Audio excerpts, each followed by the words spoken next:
25-year-old Angela Hill had been raised a conservative Mormon. Angela came from rural Utah. She was very close with her family growing up.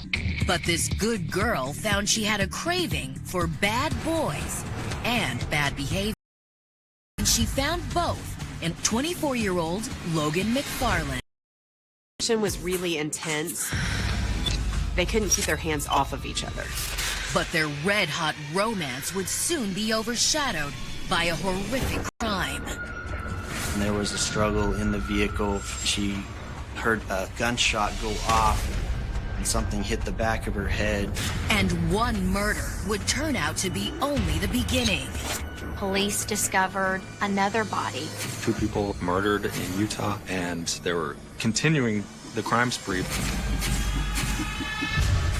Now get the story of how investigators untangled this deadly tale of desperation and desire. And follow along as police race to track down 2 serial killers and multi-state murder spree. They were just vicious and fast. Angela and Logan brought out the worst in each other, and they quickly spiraled out of control. It was just before 8 a.m. on a chilly Saturday morning in Wendover, Nevada, when a woman burst through the front door of the local police station. She was screaming, disoriented, and bleeding profusely from her head. There was a significant amount of blood. She was in a hysteric panic. The woman claimed she'd just been shot. She's walking to her car, and then all of a sudden she's approached by 2 unknown people. The unknown female had brandished a firearm handgun to her face and told her to get in the car. And there was a struggle in the vehicle. She heard a gunshot go off. Something hit the back of her head. Everyone was shocked. Something just doesn't happen every day. You know, you open up the squad room door and all of a sudden you hear someone waltz up to the door saying she'd been shot or car stolen, and just kneels down on the floor in a panic. It was a shocking story. And as officers rushed the woman to the hospital, their minds raced with questions. Who was this woman? And who was the couple that shot her and left her for dead? The answer to those questions would reveal this was no simple carjacking. Rather, it was the latest in a string of shocking and deadly crimes. And when police ultimately uncovered who was responsible, it would be the missing puzzle piece in a gruesome killing spree that sent shockwaves across. They have a double murder. They have thefts and car thefts. I believe they would have killed anybody who got in their way.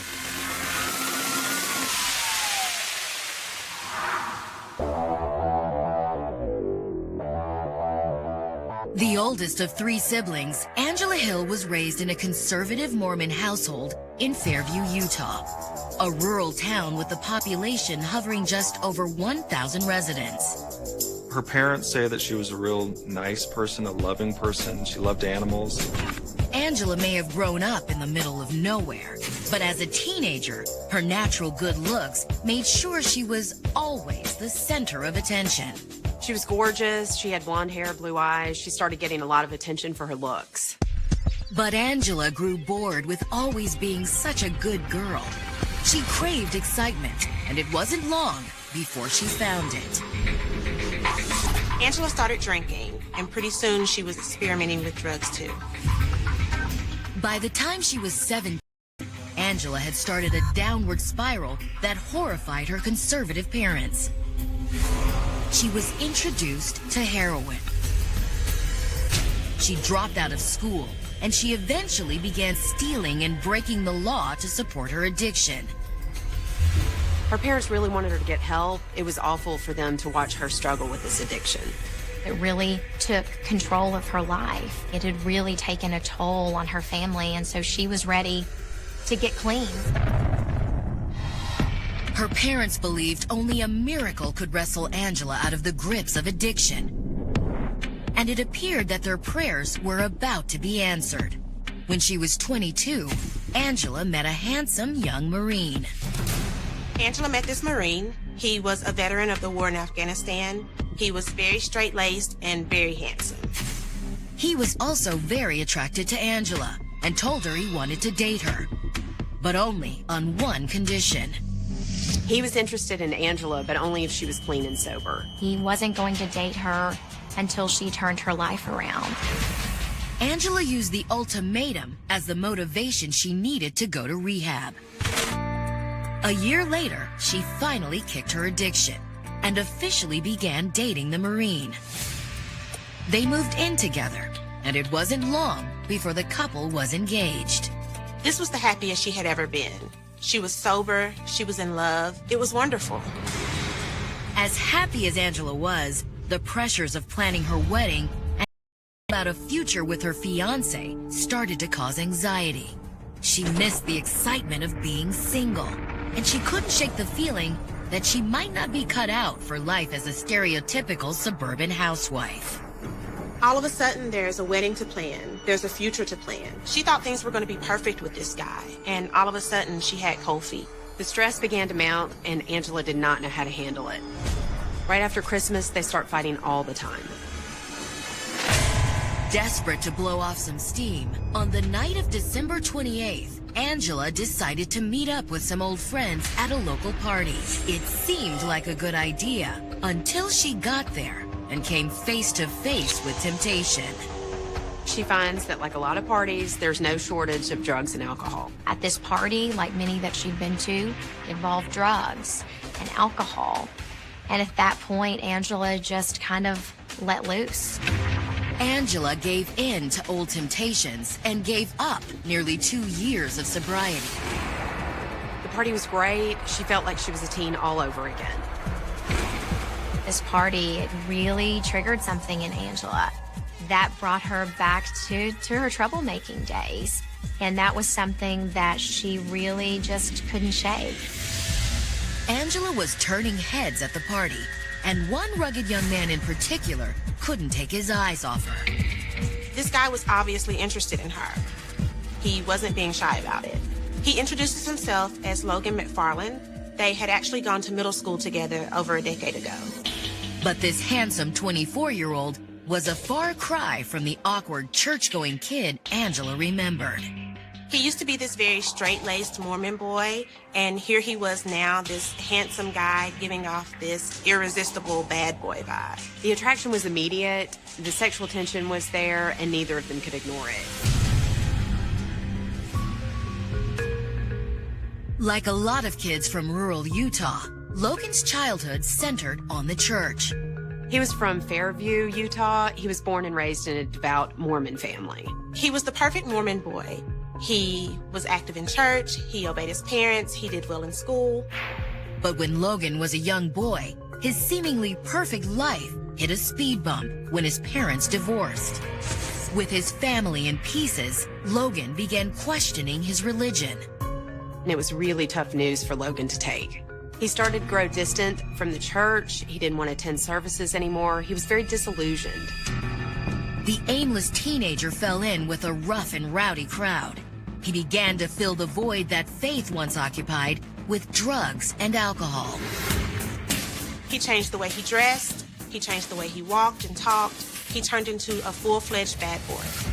And by the time Logan was 24, his life centered around getting high and getting away with anything he could. But when he spotted his old classmate, Angela Hill, at a party in December of 2011, the beautiful vision from his past awakened something more in him. He could see that she was a natural-born hellraiser, just like him. And when they reconnected, Angela realized that she had far more in common with Logan than she ever would with her conservative fiancé. She loved her fiance, but what she really loved was the thrill, the rush that she felt of kind of being wild again and just letting loose. And that's something that Logan offered her. They were both troublemakers and they both loved getting high. They recognized that they were kindred spirits in that respect. Their attraction was immediate. The sexual tension was there and it was strong. After a couple of hours at the party, Angela and Logan were ready for some privacy. They decided it was time to leave the party together. They borrowed his friend's car and they left the party. They couldn't wait to be alone. Both Angela and Logan knew they were in for a night to remember. But what they didn't know was that the fallout from that night and the days that followed would completely and tragically change their lives forever. And the end results would be deadly. Coming up, the victim from the police station recounts her fight for survival. She bit, she clawed, she scratched. There was no holds barred. And the search for the shooters in the carjacking case leads to an even more shocking and fatal discovery. The police can kind of see into one of these windows and they see what they think is a body. When childhood classmates Angela Hill and Logan McFarland reconnected at a party in their hometown of Fairview, Utah, it didn't take long for them to discover that a lot had changed since they'd last seen each other. Angela was now engaged to a Marine. Logan had gone from being this perfect Mormon schoolboy to notorious local troublemaker.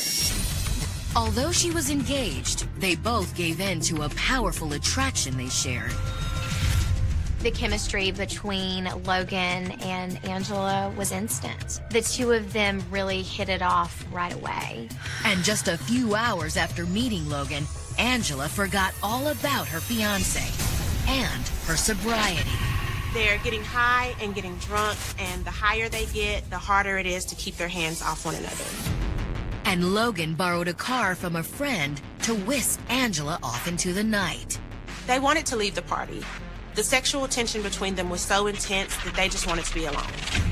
But 3 days later, and 200 miles away, police in West Wendover, Nevada, would have their own night to remember. Just before 8 a.m. on New Year's Eve morning, a badly bleeding woman stumbled into the local police station. At that time, when I was removing her jacket, you could see the blood trickling down her neck and dripping onto the floor of our squad room. I knew something serious had just happened. As police came to her aid, the woman told them she'd been shot in the head. She also told police her name was Ratana Kiamanavan, and that the events leading up to her shooting began earlier that evening when she was leaving the local casino where she worked the graveyard shift. A man and a woman approached her in the employee parking lot. The couple stopped. They asked her for help. The couple was asking for directions, and Ratana told them she'd help them as best she could. But she got a startling surprise. The unknown female had brandished a handgun to her face and told her to get in the car. The armed woman ordered Ratana into the passenger seat and took her keys. She demanded that the victim put her head down and remain quiet, and then she started the car and they started to drive away. Ratana told police that as they drove, the man appeared to be following them in the silver sedan. As they approached the freeway, Ratana began to fear the worst.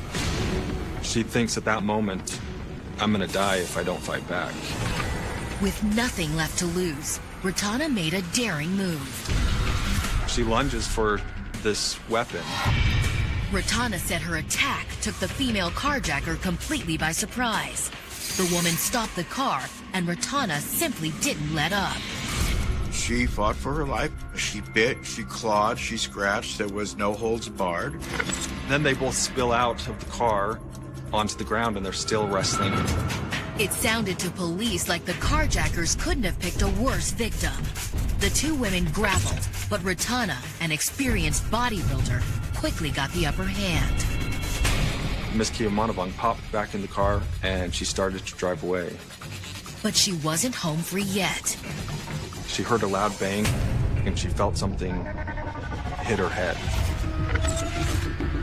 Ratana told police that when she felt something warm running down her neck, she realized the awful truth. She was shot in the head. And her two attackers weren't done. She seen the other car driving at a high rate of speed towards her. She felt a nudge of the back of the car, where he had rammed her. Though beaten, shot, and even rear-ended, Ratana outran her pursuers and found her way to the police station. As EMT workers tended to her wounds, investigators asked Ratana for one more set of details. A description of her assailants. She told them they were young and white. She identified the woman with tattoos, the man skinny, scrawny. But that was all she was able to say. She went unconscious. I think once she realized that she was in some sort of a safe environment, she was able to release herself and allow her body to just kind of slow down and fall into their care. EMTs took over. Ratana's condition was judged too grave for the local hospital. They life-flighted her to Salt Lake. With Ratana no longer able to help, investigators moved forward with what little information they had to go on. They issued a BOLO alert, describing the silver sedan's front-end damage and the armed and dangerous young white couple that may be driving it. It was at a very elevated response because of the level of violence that had been exhibited. Less than an hour later, they hit the jackpot. A call came in from police in Wells, Nevada, about 60 miles away. A motel guest called police in Wells to report their car had been stolen. The people that owned the vehicle that was stolen had started it to let it thaw the windows and kind of warm up while they loaded their belongings in. She said it was about 5 minutes. Inside her hotel room, she came out and her car was gone. The woman's car didn't fit the description of the vehicle used in the attempted carjacking from earlier that day. But a car that police discovered not far from the hotel did. There was a vehicle found abandoned near the Wells airport. Police believe that the couple who had tried to carjack Ratana had ditched their own damaged vehicle, and they were now traveling in the stolen dark gray sedan. As an officer, you're thinking somehow this has got to be all related. Not long after, Nevada Highway Patrol spotted a car fitting the updated description on the highway leaving Wells. Nevada Highway Patrol saw that vehicle, began a high-speed pursuit. It was a very aggressive chase, and it went for several miles. The suspects were driving at a high rate of speed, and so were the troopers. As troopers closed in, the sedan's driver swerved across the median and did a 180 in the opposite direction. Police were scrambling to stop him. The police laid out some spike strips to slow down the escapees. It looked like Nevada troopers had their man and woman. But just before the hurtling sedan reached the spikes, it veered off the highway. And that's where they took the off-ramp. The rarely used exit was in remote Elko County. Within seconds, the car vanished into the desert. They were able to get away from them just because of that. Just because the Highway Patrol had to be a little bit more careful. And then they disappeared. Police across Utah and Nevada began coordinating a search for the car. The violent carjacking. It was all hands on deck. We've got to bring this thing to a resolution and conclusion. Investigators were racing against the clock, and they had no way of knowing that things were about to get much worse. Coming up, a potential lead uncovers a shocking. There were 2 bodies lying there on the floor. But how is this connected? It absolutely spiraled out of control. When small-town bad boy Logan McFarland and recovering addict Angela Hill hooked up at a party in Fairview, Utah, the sparks flew. Logan sees Angela, and he decides right then and there that he is gonna make her his. That night, Angela realized how much she missed the excitement of her old life, and she saw that Logan could give it to her. Together, the 2 lovers impulsively took off on a drug-fueled road trip that would have deadly consequences, and their new relationship would quickly shift from red passion to cold-blooded murder. 3 days after Angela and Logan left town, the couple's friends and family were getting worried. Those who knew Angela couldn't accept that she had abandoned such a promising future. She loved her fiance, but what she really loved was the rush that she felt of kind of being wild again, and that's something that Logan offered her. I suspect that she didn't want to go on this crime spree, but once she was in it and with the drug, she just couldn't get out of it. While Angela and Logan were on the run, the police in Elko County had taken up the search for a mysterious pair of assailants who'd shot 35-year-old Ratana Kiamanavong in Nevada. It was a carjacking that occurred in West Wendover, Nevada, where they tried to take a female, and during that episode, the female fought really hard against these two folks. And as she a gun and get a round off, occur. The man and woman responsible for the attack escaped arrest. They were able to get away from highway patrol and took an off-ramp. But police weren't giving up. The victim at the hands of these two people. They were armed and dangerous.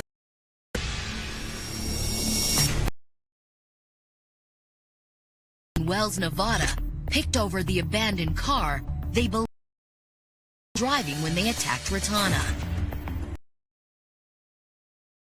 Detectives were the ones that did the search warrant on the suspect vehicle that was reported stolen out of Utah, and they found a check to Animal House Gym, which is owned and operated by. Another discovery on the floor of the car provided a big break. There was a receipt from a credit card. We're sifting through every item in there. I came across the receipt from Del Taco, which was located at Lake Point in Utah. Kind of piqued my interest. It's a stolen vehicle. Who used that credit card? Who does it belong to? The receipt from a Utah taco stand was time-stamped from the night before. And when they traced the card, they got a name.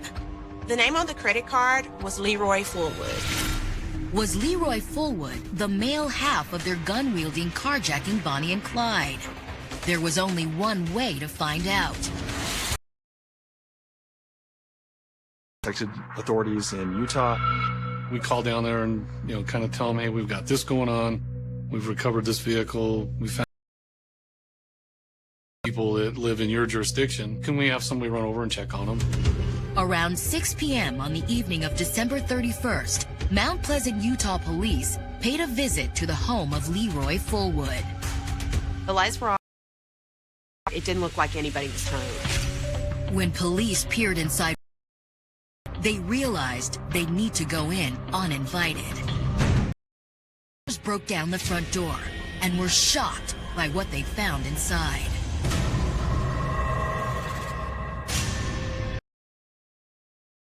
He was deceased. The unidentified male had not died alone.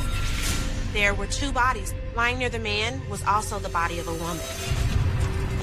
Instead of suspects, investigators now had more victims. These people were still on the loose, and the potential that they could still be armed and the potential that they could bring further harm to more people was even more compelling. So at this point, they're thinking there has to be some relation to the people who had attacked Ratana and the people who had murdered the Fullwoods. Detectives identified the bodies as 70-year-old retired barber Leroy Fullwood and his wife, 69-year-old retired schoolteacher Dorothy. Both lay dead from gunshot wounds. It appeared that both Dorothy and Leroy were shot with a .22 caliber weapon. A preliminary examination suggested that the Fullwoods had been dead for about 2 days. And from the look of their home, whoever killed them hadn't left empty-handed. The whole home had been ransacked. The closets were empty. The contents of the home had been strewn around. It definitely looked like a robbery. For police, gruesome discovery meant one thing. We found ourselves saying, this has got to be connected. The same people who had shot this woman in Wendover may have been involved in the double murder. The list of charges against the mystery couple were growing by the day. It absolutely spiraled out of control. But who were they? We gathered what we could as far as the vehicle description and what the two suspects, looked like. A few hours later, police received word from Salt Lake City. 3 killers had avoided. Tana did recover from her injuries. Word of the Fullwood murders traveled quickly through remote central Utah. Investigators began fielding calls from all over the region offering help. Most of the tips led them nowhere, until they got a call from a 20-year-old Fairview resident named Damian Flores. Damian said that he thought he knew who had killed the Fullwoods. A quick record check confirmed that Damian was no stranger to the police. Damian wasn't a violent guy, but he had definitely been in trouble with the police before. Detectives quickly brought him in for a statement. Damian told investigators that on the night of December 28th, he had been at a party in Fairview. At around 8 o'clock, Logan had borrowed a friend's car and left. Logan approached a friend that night and asked to borrow their car. Damian told police that his friend Logan McFarland hit it off with a girl whose name was Angela Hill. Damian was under the impression that Logan was asking for his friend's car so he could take Angela somewhere more private. When the couple returned to the party hours later, Damian said they had a story to tell. Logan comes back to the party. He's still with Angela and he's bragging about his night. But Logan wasn't bragging about getting lucky with Angela. Logan came back to the party with a duffel bag full of jewelry and guns. When Damian woke up the following day, the Plymouth was gone. The next morning, the car is gone. Logan is nowhere to be found, so Damian thinks that Logan must have taken it again. A few hours later, another friend spotted the Plymouth abandoned by the side of the freeway. When Damian went to get the car back, it wasn't in the same condition.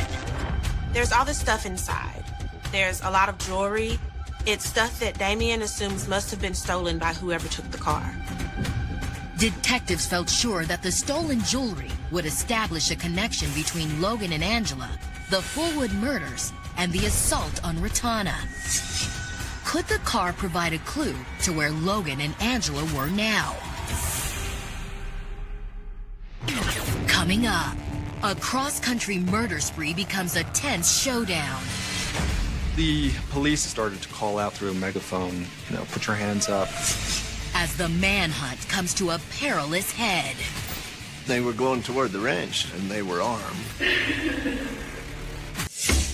Just days after they first hooked up, 24-year-old Logan McFarland and 25-year-old Angela Hill had gone from passionate lovers to murder suspects after the couple was linked to an attempted carjacking and a double homicide. They were just vicious, violent, and fast. It was awful.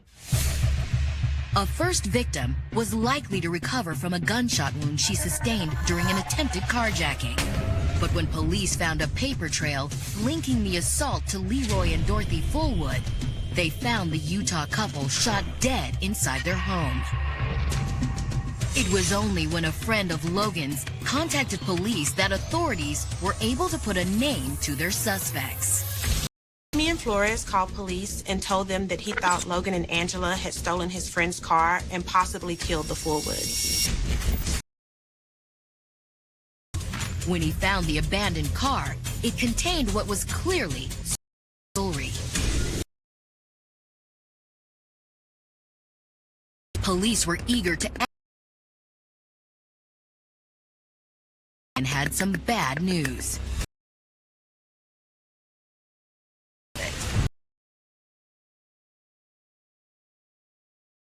He wasn't about to go down.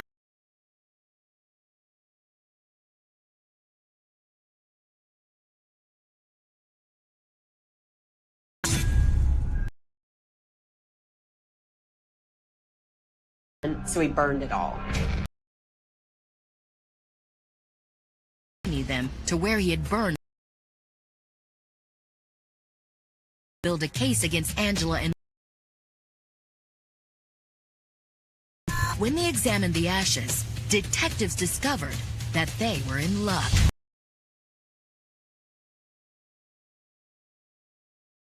And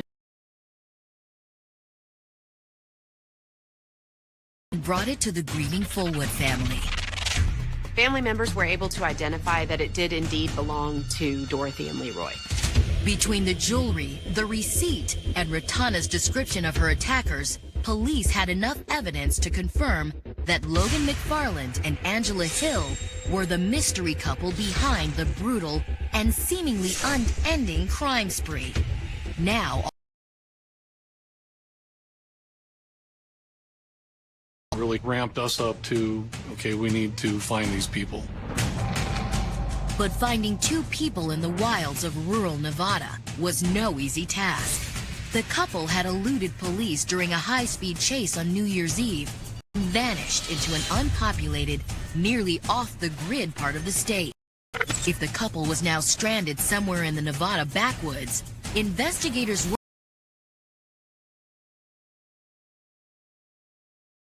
a city, you're in the Nevada outback. These people were still on the loose and were in what was presumed to be the vast wilderness of northeastern Nevada, with ranches in the vicinity. Police worried they might be desperate enough to kill again. They were armed and dangerous. They had guns. They could bring further harm to more people. Law enforcement saturated local media with photos of Angela and Logan. We wanted the public to be aware of the car that they were driving and a little bit of their information that we had. And on January 3rd, police got word that their campaign had paid off. A pair of local ranchers were flying in a small plane doing a routine livestock check. Late in their flight, they noticed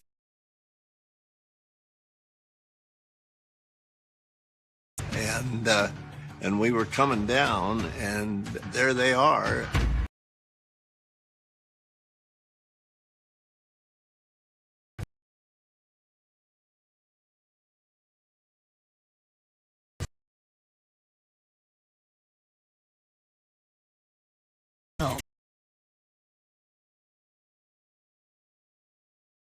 Utah, and then they shot. Here they are out there on the Pequops. the ranchers immediately radioed the Nevada Highway Patrol. While they waited for troopers to arrive, they kept the pair in sight. They just kind of hung out in the area and kept visualization on them. We just circled them until law enforcement came up. Finally, as police showed up, they surrounded Angela and Logan on the ground. Then the vehicles come up, the doors all open. You see the cops behind the doors with their guns out. The police started to call out through a megaphone, put your hands up. I had my deputy start using his PA system to, let these people know, hey, we're in the area and we see you. And this is the Oakland County Sheriff's Office, giving out the public address type warning that we want them to stop. Anxious police inched forward, guns drawn. They were prepared to use whatever force was necessary to take the armed and dangerous pair into custody. Cops had their guns drawn and they were ready to shoot if Logan and Angela tried anything. But when Angela and Logan saw police, they raised their hands and shouted that they were unarmed. They were able to cuff them, and there was no struggle. They put up no fight. Clinging to survival for 2 days, Logan, that they Thank God, thank God, thank They look incredibly thirsty. killer steps with now abandoned. As far as they could get in the car and got stuck. The only thing Angela guns that they had scattered through the junipers up there. We were walking on, we found brush. Police killed the Fullwoods.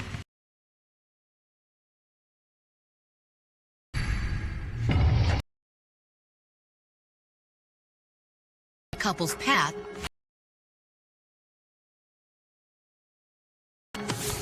the home of an directly in Angela and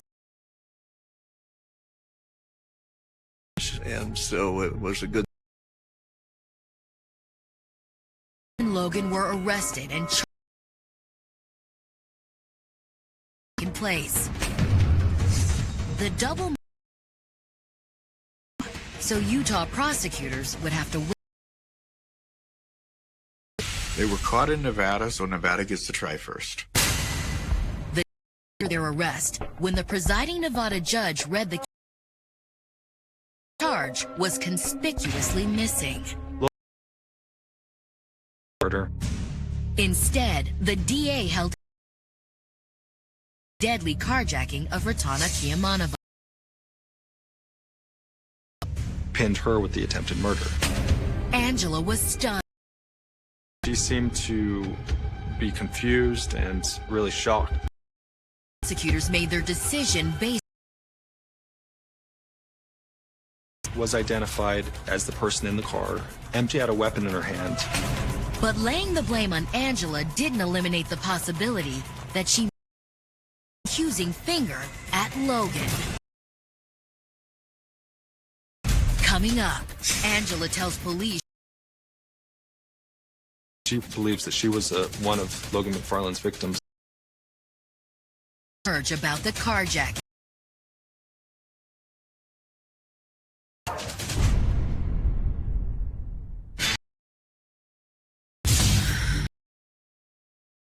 After beginning their instant and white-hot affair,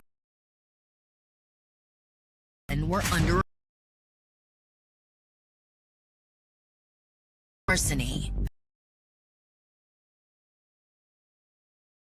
Spree may have been over. Nevada charged Angela with the attempted murder and kidnapping Ratana Kiamanova.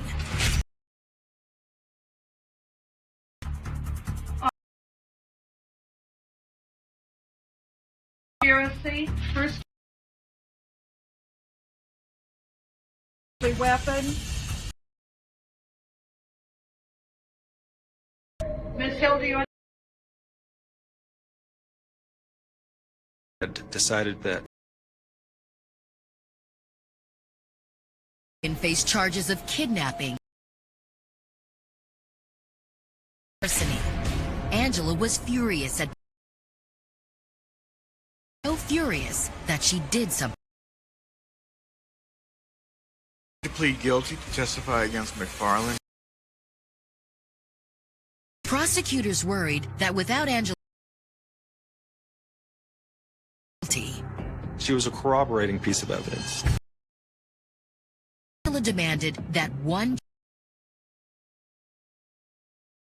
disputed shooting Miss Kiamanova. She wanted that charge dropped. When Logan's trial began, was charged with actually shooting Ratana. Was actually charged with the attempted murder. Logan's rebellious hard part. He was essentially a desperado.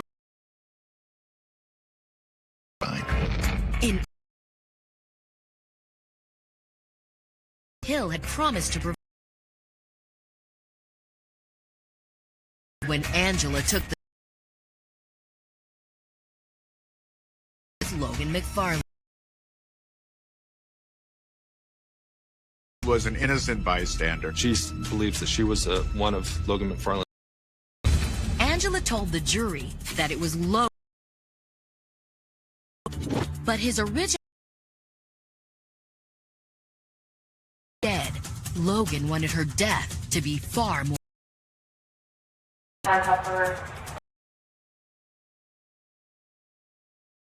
And if she hadn't agreed with the victim, hold both of our hands off. The claim that the kidnapping, Logan only went along with it. The action was just to protect Angela. On They returned with all guilty verdicts on all counts. Logan was sentenced to. Angela's plea deal had required her guilty plea. He cooperated in court.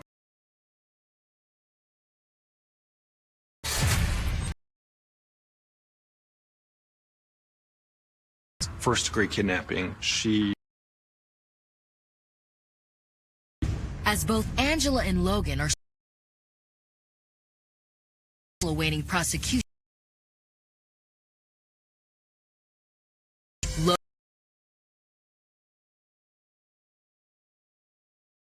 This time, Angela was able. Angela Hill hasn't been charged with murder.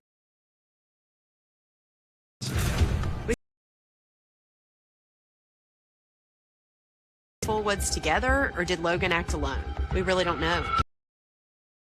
Still remain unanswered. Modern day Bonnie and Clyde. A deadly killing. Again, brought out the worst in after just one. Angela's demons were, that everything that she back on track.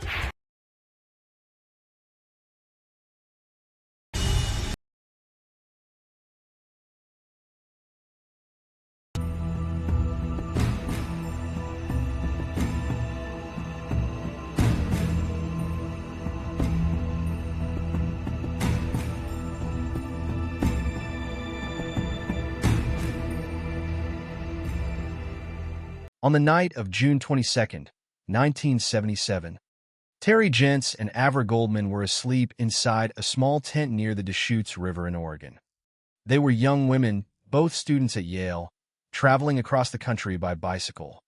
Their journey was supposed to be an adventure, a long ride through unfamiliar places and landscapes, a chance to experience the country beyond the walls of a university campus. Instead, sometime around 11:30 p.m., at Klein Falls State Park in Deschutes County, their journey became a fight for survival. What happened that night would remain unanswered for decades. A pickup truck approached the tent. Then, without warning, it drove directly into it.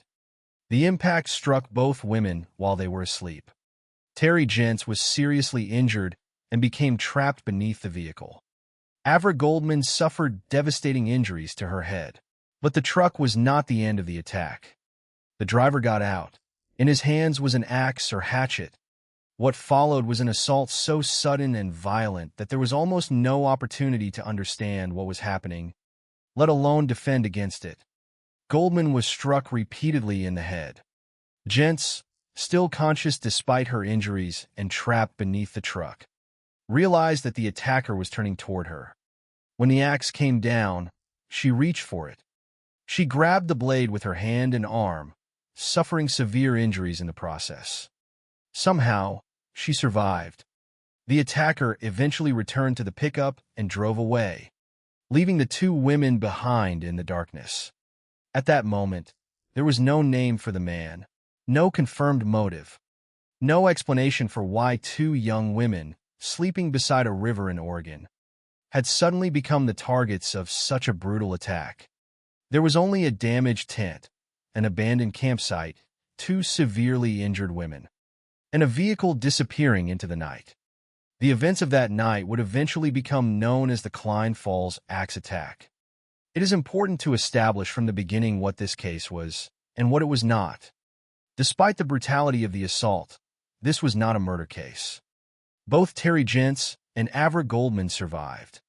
And despite an investigation that produced suspects and several troubling pieces of circumstantial evidence, The person responsible was never officially identified.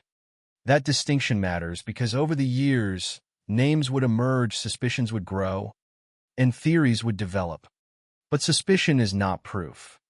The central question of the case would remain the same. Who was the man who drove that truck into the tent?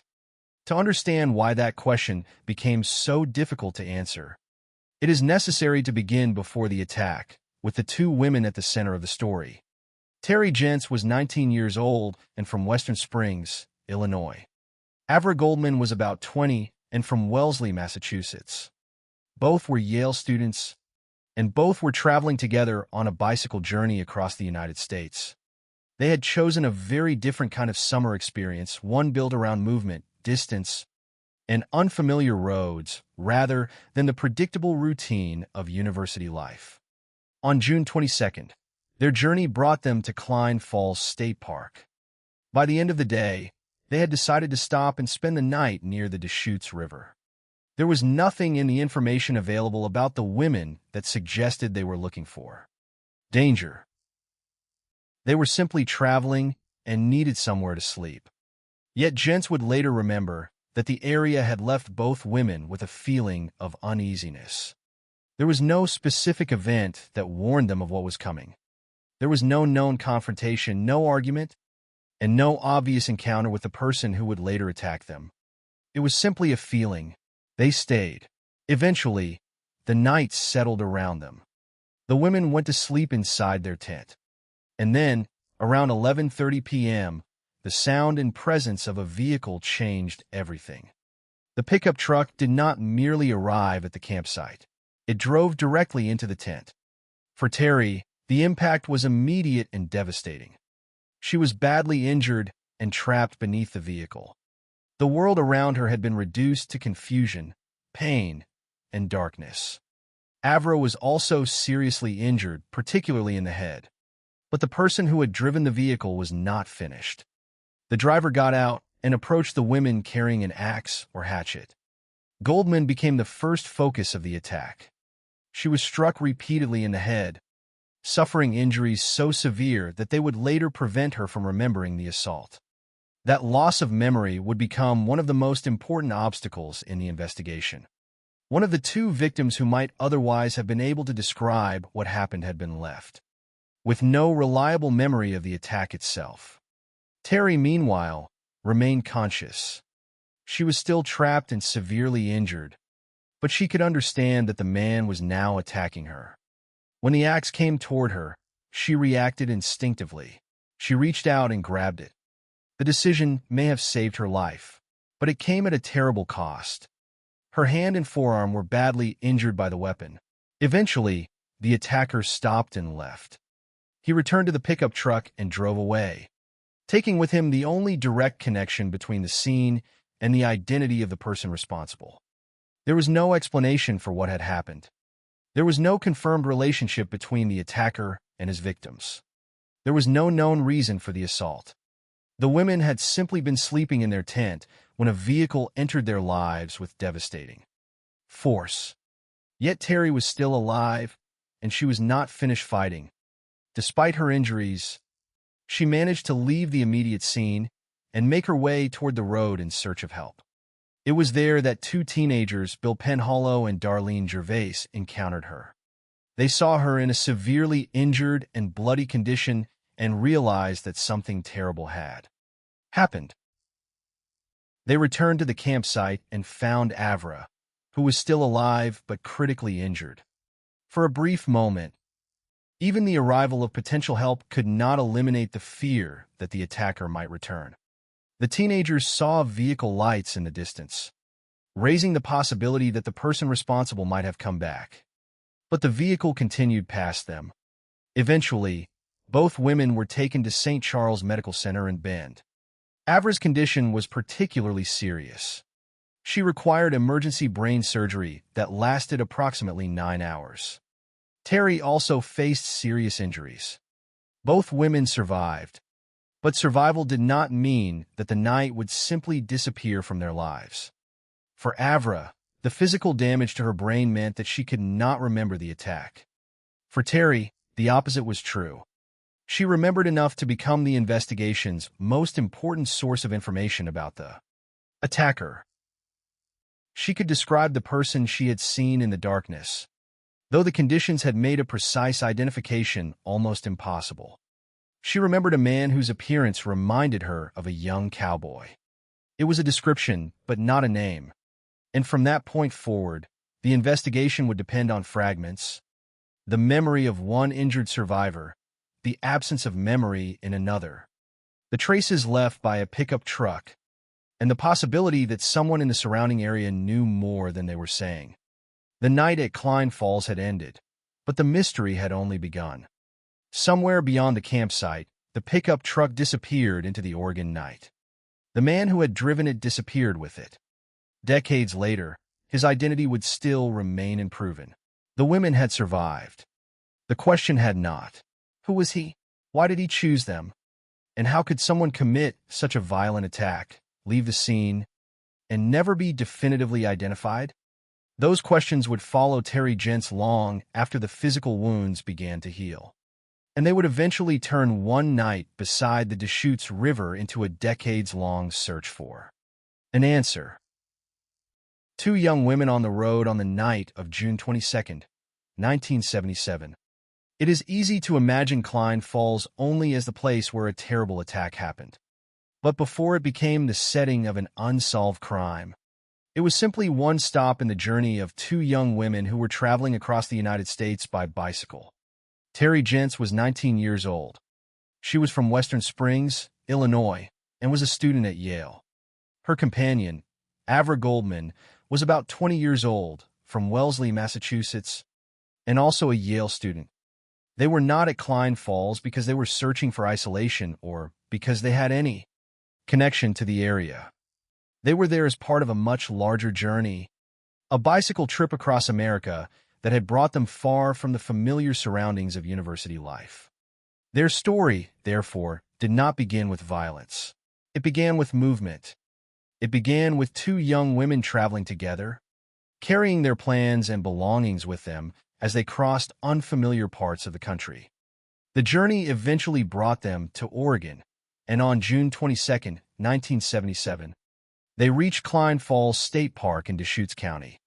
The area near the Deschutes River became their stopping place for the night. They set up their tent and prepared to spend the night there before continuing their journey. At that point, there was no known reason for them to believe that they had been selected by anyone. There was no established relationship between the women and the person who would later attack them. There was no known argument or confrontation that preceded the violence. As far as the available information shows, they were simply two travelers preparing to sleep. That simplicity is important because it would later make the central question of the case even more difficult to answer. If the attacker had been someone they knew, investigators might have had a clear starting point. If there had been a dispute, a threat, or some obvious motive, the attack might have fit into a recognizable pattern. But none of those explanations was established. Instead, the violence appeared to come without warning. Terry would later remember that she and Avra had experienced a feeling of uneasiness while they were in the area. It was not connected to a specific incident. There was no particular person they could point to and say had threatened them. It was simply an uncomfortable feeling, difficult to explain and even more difficult to interpret after the fact. In retrospect, such a memory can carry enormous weight. After something terrible happens, ordinary moments are often examined again and again, and small details that seemed insignificant at the time can become part of the search for meaning. But it is important not to turn that feeling into something it was not. It was not proof that the women knew an attack was coming. It was simply part of Terry's recollection of the hours before the assault. Eventually, the two women went to sleep inside their tent. Their surroundings were quiet, and the journey that had brought them across the country appeared to have paused for the night. Then, at approximately 11:30 p.m., the presence of a vehicle changed the situation completely. A pickup truck approached the campsite and drove directly into the tent. The impact caused severe injuries to both women. Terry was trapped beneath the vehicle. Avra suffered devastating head injuries. In an instant, The tent that had been their shelter became the center of a violent attack. But what happened next made the incident even more difficult to understand. The driver got out of the truck. He was carrying an axe or hatchet. Instead of leaving after the collision, he approached the women and attacked them. Avra was struck repeatedly in the head. The injuries were so severe that she would later be unable to remember the attack. That fact would shape the investigation in a profound way. A victim who might otherwise have provided another account of the attacker, the weapon, and the sequence of events could not reconstruct the incident from memory. Terry, meanwhile, was still conscious despite being badly injured and trapped beneath the vehicle. She was in a position where escape was extremely difficult, but she understood that the attacker was still there. When the weapon was directed toward her, she reached for the axe. She grabbed it with her hand and arm, suffering severe injuries in the process. The act was one of resistance, but it was also an act of survival. Terry could not rely on another person to protect her. Avra was critically injured. The attacker was armed. Terry was trapped. In that moment, the only response available to her was to try to stop the weapon from reaching her. Eventually, the attacker left. He returned to the pickup truck and drove away, leaving the two women at the campsite. There was no explanation for why they had been attacked. There was no confirmed motive. There was no known connection between the women and the person who had attacked them. The man simply disappeared into the darkness, leaving behind the consequences of what he had done. Yet the story of Terry and Avra was not going to end at the campsite. Both women were still alive, and Terry was still capable of acting. Despite her injuries, she managed to make her way away from the immediate scene and seek help. Her condition was severe, but she continued moving until she encountered two teenagers, Bill Penhollow and Darlene Gervais. They found Terry in a bloody and badly injured condition and realized that she needed immediate assistance. They returned toward the campsite and found Avra. The teenagers were now confronted with the full extent of what had happened. Two young women who had arrived at Klein Falls as travelers were now critically injured, one of them unable to remember the attack, and the other struggling to survive after being trapped beneath a vehicle and attacked with an axe. The teenagers helped, and eventually the women were taken to St. Charles Medical Center in Bend. Avra's injuries required emergency brain surgery, a procedure that lasted approximately 9 hours. Her survival was uncertain enough to require extraordinary medical intervention, but she survived. Terry also survived her injuries. Yet survival created two very different relationships with the past. Avra's brain injuries left her without a memory of the attack. Terry carried the memories that remained. That difference would become one of the defining elements of the case. Terry became the principal source of information about the man who had attacked them. But even her memories had limits. The attack had taken place in darkness and amid extreme confusion and physical trauma. She could describe the attacker as resembling a young cowboy, but she could not provide investigators with a definitive identification. A description could help investigators search.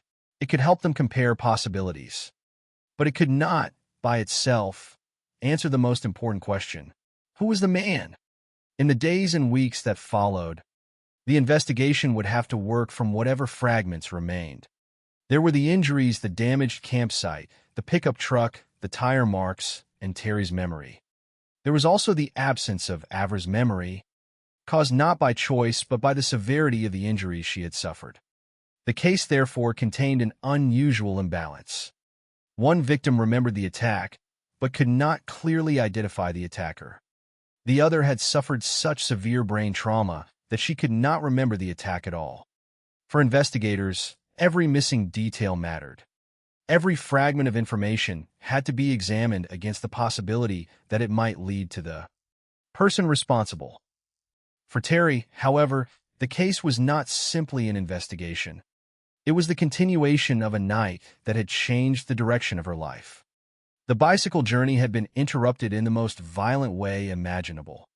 The ordinary purpose of traveling from one place to another had been replaced by hospitals, injuries, questions, and uncertainty. The person responsible had escaped. The women had survived, but the mystery remained. In the years that followed, Terry would continue to live with the memory of what happened at Klein Falls. Avra would live with the consequences of an injury that had erased her memory of the event itself. And investigators would face the difficult task of reconstructing a crime in which one of the most important witnesses could not remember it, and the other could remember it only through the fractured perspective of someone who had been fighting for her life. The story of Klein Falls was therefore never simply about what happened at approximately 11:30 that night. It was also about what remained afterward: two survivors, one incomplete memory, one crucial eyewitness, and a question that had no definitive answer. The journey that brought Terry and Avra to Oregon had begun as an adventure across America. At Klein Falls, it became something else entirely. The road ahead would no longer be measured in miles traveled by bicycle. It would be measured in years spent trying to understand one night beside the Deschutes River, and in the search for the identity of the man who had entered their lives without warning and then vanished. When the truck hit the tent the night of June 22, 1977, had already become quiet by the time Terry Gents and Avra Goldman settled into their tent at Klein Falls State Park. They had spent the day traveling by bicycle as part of their journey across the United States, and the campsite beside the Deschutes River was simply where they had chosen to stop for the night. There was nothing about the situation that suggested they were about to become the victims of a violent attack. There was no established connection between them and the person who would later assault them. No known confrontation and no known threat. They were asleep. Then, at approximately 11:30 p.m., a pickup truck approached the campsite. What happened next would become the defining moment of the Klein Falls case. The vehicle did not stop at a safe distance from the tent. Instead, it drove directly into it. The collision transformed the women's temporary shelter into a place of immediate danger. Terry was seriously injured and became trapped beneath the vehicle. Avra also suffered severe injuries, particularly to her head. The violence was already extreme, but the driver did not simply leave after striking the tent. He got out of the pickup. He was carrying an axe or hatchet. For the two women, there was almost no opportunity to understand what was happening. They had been asleep only moments earlier. Now they were injured, trapped, and facing an armed attacker. Avra was attacked first. According to the information available about the case, the man struck her repeatedly in the head. The blows caused devastating brain injuries. At some point during the assault, Avra lost the ability to form a memory of what was happening. That fact would later become one of the greatest obstacles facing investigators. Avra had been present throughout the attack, but the injury she suffered meant that she could not later provide investigators with a reliable recollection of the event. The attack, therefore, became dependent to a significant degree on what Terry could remember. Terry's situation was different. She was badly injured, but she remained conscious. She was still trapped beneath the truck, unable to simply stand up and escape. Yet she understood that the danger had not ended. The man who had driven into the tent was still there, and he was armed with an axe or hatchet. When the weapon was directed toward Terry, she reacted instinctively. She reached for it. Her hand and forearm came into contact with the blade, and she suffered severe injuries as a result. It was an act of resistance carried out under circumstances in which there was almost no room for deliberate thought. Terry had already been injured by the vehicle. She was trapped beneath it. Avra was critically wounded beside her. The attacker had a weapon. There was no time to calculate what might happen next. Her attempt to stop the blade was simply a desperate effort to survive. The physical violence of the assault makes the absence of a clear motive particularly disturbing. Nothing in the available information establishes why the attacker chose Terry and Avra. There is no documented argument preceding the attack. There is no known personal relationship between the victims and the man. There is no established explanation for why the pickup truck was driven into their tent or why the attacker continued the assault with an axe. The attack appears to have come without warning, and the person responsible ultimately left without providing any explanation. For investigators, this created a fundamental problem from the beginning. They were not simply trying to identify a person who had committed a crime in the presence of multiple witnesses. They were trying to identify a person who had attacked two women in darkness, in a remote setting, and who had left behind limited physical evidence. One victim could not remember the event. The other had been exposed to extreme physical trauma and had only a limited opportunity to observe. The attacker. The attack eventually ended, and the man returned to his pickup truck. He drove away from the campsite, leaving Terry and Avra behind.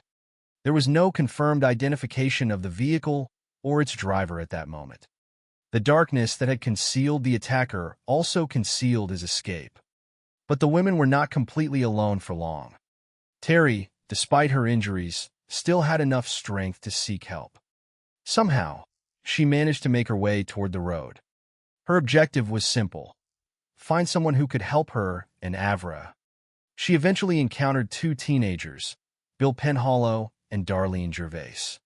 They saw Terry in a severely injured and bloody condition and realized that something terrible had happened. Instead of simply continuing past her, they responded to the situation and went back toward the campsite. There they found Avra, who was still alive but critically injured. The scene they encountered was the aftermath of an attack that had happened only moments earlier. The two young women who had arrived at Klein Falls as travelers were now in desperate need of medical attention. The teenagers helped them, and the women were eventually transported to St. Charles Medical Center in Bend. For Avra, the injuries were especially serious. She required emergency brain surgery, a procedure that lasted approximately 9 hours. Her head injuries had been so severe that the focus shifted immediately from understanding the crime to keeping her alive. Terry also required medical treatment for her serious injuries, including the damage to her hand and forearm caused when she attempted to stop the axe. Both women survived. But surviving the attack did not mean that the night ended when the attacker drove away. The physical injuries would remain, and the psychological consequences would continue long after the immediate emergency had passed. More importantly for the investigation, the attack left investigators with an unusual and difficult evidentiary situation. Avra, one of the two people who had directly experienced the assault, could not remember it because of her brain injury. Terry remained the primary source for information about the attacker, but the conditions under which she had seen him were far from ideal. She had been awakened by a violent impact, trapped beneath a vehicle, badly injured, and attacked with a weapon. Darkness and chaos surrounded the entire event. Terry could describe the attacker in general terms. She remembered a man whose appearance reminded her of a young cowboy. But a general description was not the same as a confirmed identification. It could help investigators narrow possibilities, but it could not establish with certainty who had been standing beside the tent that night. This distinction would become critical as the investigation progressed. There would eventually be people whom investigators considered possible suspects. There would be statements, suspicious circumstances, questions about vehicles, and examinations involving a polygraph. But none of those developments could erase the basic problem created during the first minutes of the crime. The attacker had left before his identity could be established. The physical evidence that remained at the scene would therefore become extremely important. Among the most significant clues were the tire tracks left by the pickup truck. Investigators examined those marks in an attempt to determine what kind of vehicle had been involved. The tire impressions suggested that the rear tires were fairly worn, with a width of approximately 6 inches. There were also indications that one of the front tires may have been worn while the other still showed clearer tread marks. These observations gave investigators something concrete to work with, but they did not provide a name. The vehicle had left traces, but those traces did not reveal the driver's identity. The limitations of the investigation were also shaped by the period in which it took place. This was 1977. The tools available to investigators were not the same as those available decades later. There was no DNA evidence connecting a suspect to the scene, no modern digital system for automatically comparing evidence, and no camera recording the vehicle's arrival or departure. What investigators had was a crime scene, tire marks, a surviving eyewitness, a second victim who could not remember the attack, and the possibility that someone in the surrounding area might know something. The central mystery had therefore been created in the first few minutes of the assault and would remain long afterward. A pickup truck had arrived. It had driven into a tent. An armed man had attacked two young women. Then he had driven away. Terry had survived by resisting him. Avra had survived despite catastrophic injuries. The attacker had escaped. And somewhere in the investigation that followed was the possibility of an answer. But at the end of that night, no one knew who he was. The campsite could be examined. The tire tracks could be studied. The victims could be questioned when their medical condition allowed it. Yet none of those things could immediately restore what had been lost: certainty. Klein Falls had produced a crime scene, but not an identity. And as investigators began their work, they would have to build a case from the fragments left behind by a man who had entered the darkness, attacked two sleeping women, and disappeared before anyone could stop him.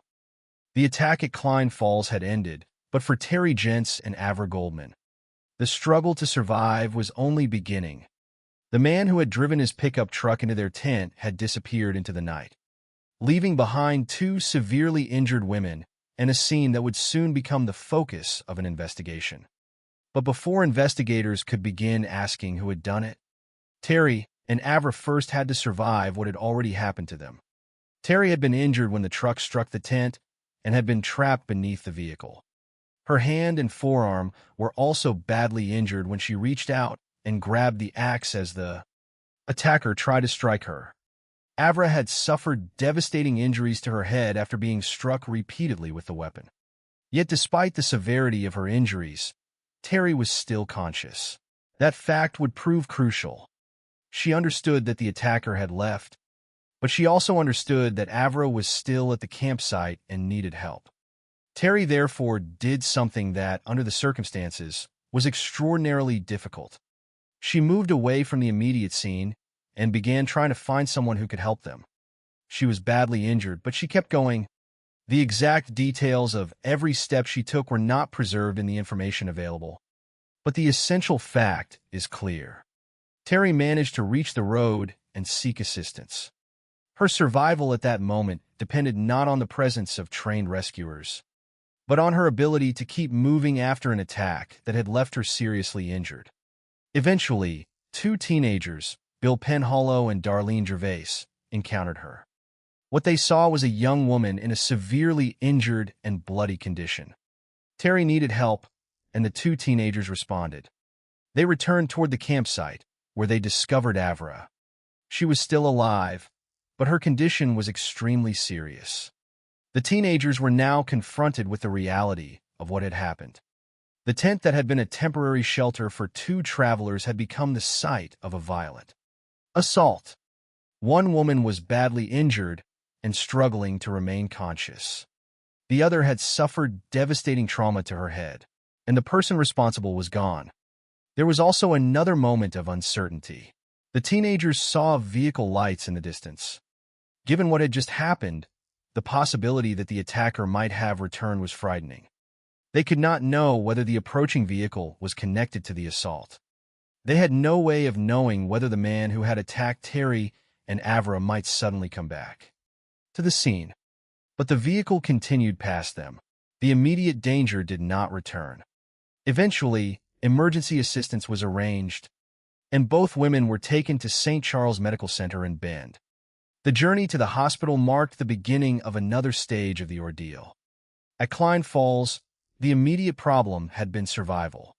At the hospital, the problem became the extent of the injuries and whether the women would recover from them. Avra's condition was particularly critical. The repeated blows to her head had caused severe brain trauma, and she required emergency brain surgery. The operation lasted approximately 9 hours. For those caring for her, the focus was not on identifying the attacker or reconstructing the crime. It was on saving her life. The investigation could wait. Avra could not. Terry also required medical treatment for her serious injuries. She had been struck by the pickup truck, trapped beneath it, and then injured again when she attempted to stop the axe. Her hand and forearm had suffered severe wounds. Yet she had survived the attack with something the investigation would desperately need: a memory of what had happened. The contrast between the two women would become one of the defining features of the Klein Falls case. Avra had been there. She had experienced the attack directly. But the brain injuries she suffered were so severe that she could not remember it. Terry, meanwhile, remembered enough to provide investigators with an account of the attacker.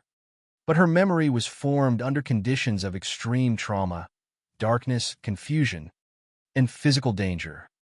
Neither situation gave investigators the kind of evidence they would have wanted. There was no complete account from two independent witnesses. There was one surviving witness who had limited opportunity to observe the attacker, and another victim whose memory of the event had been erased by her injuries. Avra's inability to remember was not a matter of unwillingness or refusal. It was a consequence of the physical damage she had suffered. The attack itself had deprived investigators of one of their most valuable potential sources of information. This meant that Terry's recollection became especially important. She could describe the man she had seen. She remembered him as someone whose appearance reminded her of a young cowboy. But even this description had limitations. The attack had taken place at night. Terry had been trapped beneath a vehicle. She had been seriously injured. She had been confronted by an armed man who was attacking her and her friend. In such circumstances, even a person who remains conscious may not be able to observe every detail clearly. The information available about the case does not provide a definitive facial identification from Terry. Her description could help investigators, but it could not by itself establish who the attacker was. While the women were recovering, the investigation began to take shape around the evidence that remained at Klein Falls. Investigators examined the scene and paid particular attention to the pickup truck's tire marks. Those marks represented one of the most tangible pieces of evidence available. The impression suggested that the truck had rear tires that were fairly worn. The width was estimated at approximately 6 inches. There were also indications that one of the front tires was worn, while another still showed clearer tread. Such details could potentially help investigators identify a vehicle.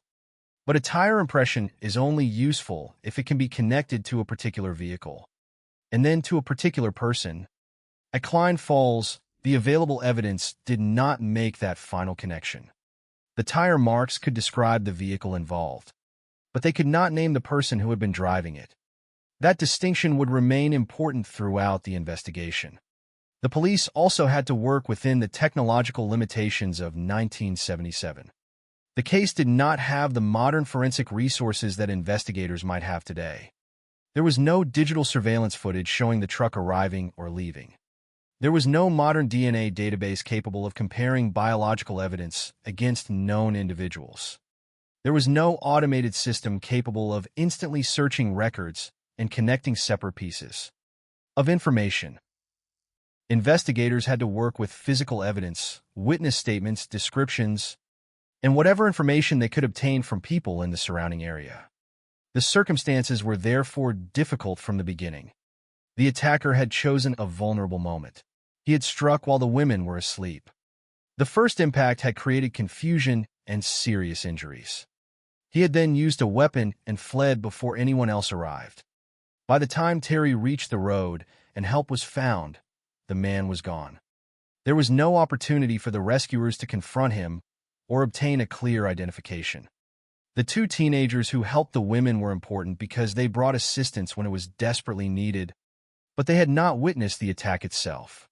Their role was one of rescue rather than identification. Terry remained the critical eyewitness. Avra remained a critical victim whose memory had been lost because of her injuries. The medical emergency eventually gave way to the beginning of a long investigation. But for the women, the case was already becoming something much larger than a police file. Their journey across America had been interrupted by an attack that neither of them could have anticipated. Avra would carry the consequences of severe brain trauma without being able to remember the event that caused it. Terry would remember enough to spend years trying to understand what had happened. Both had survived, but survival did not restore the life they had been living before that night. The attack had left them with physical injuries, psychological consequences, and an unanswered question. In the immediate aftermath, however, there was little time to think about the future. There was only the road, the rescuers, the hospital, and the effort to keep two young women alive. And while doctors worked to save Avra and treat Terry, investigators were beginning to examine the evidence that might eventually lead them back to the person who had driven away from Klein Falls. Among the first and most important clues were the tire tracks left behind by the pickup. They were physical traces of the vehicle that had entered the tent and changed the course of two lives.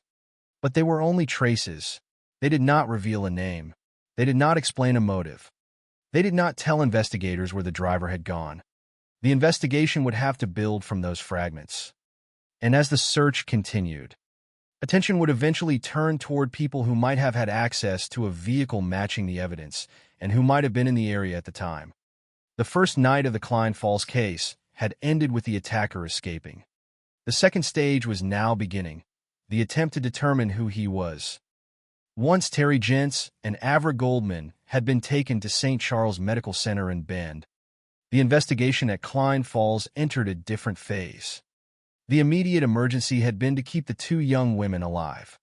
Now investigators had to determine what had happened, what evidence the attacker had left behind, and whether any of those clues could lead them to the person who had driven the pickup truck into the tent. From the beginning, the investigation faced a problem that would remain at the center of the case for years. There was no confirmed identity. The attacker had arrived suddenly, struck while the women were asleep, used an axe or hatchet, and then escaped in the same pickup truck. By the time help arrived, he was gone. The scene itself, therefore, became one of the most important sources of information.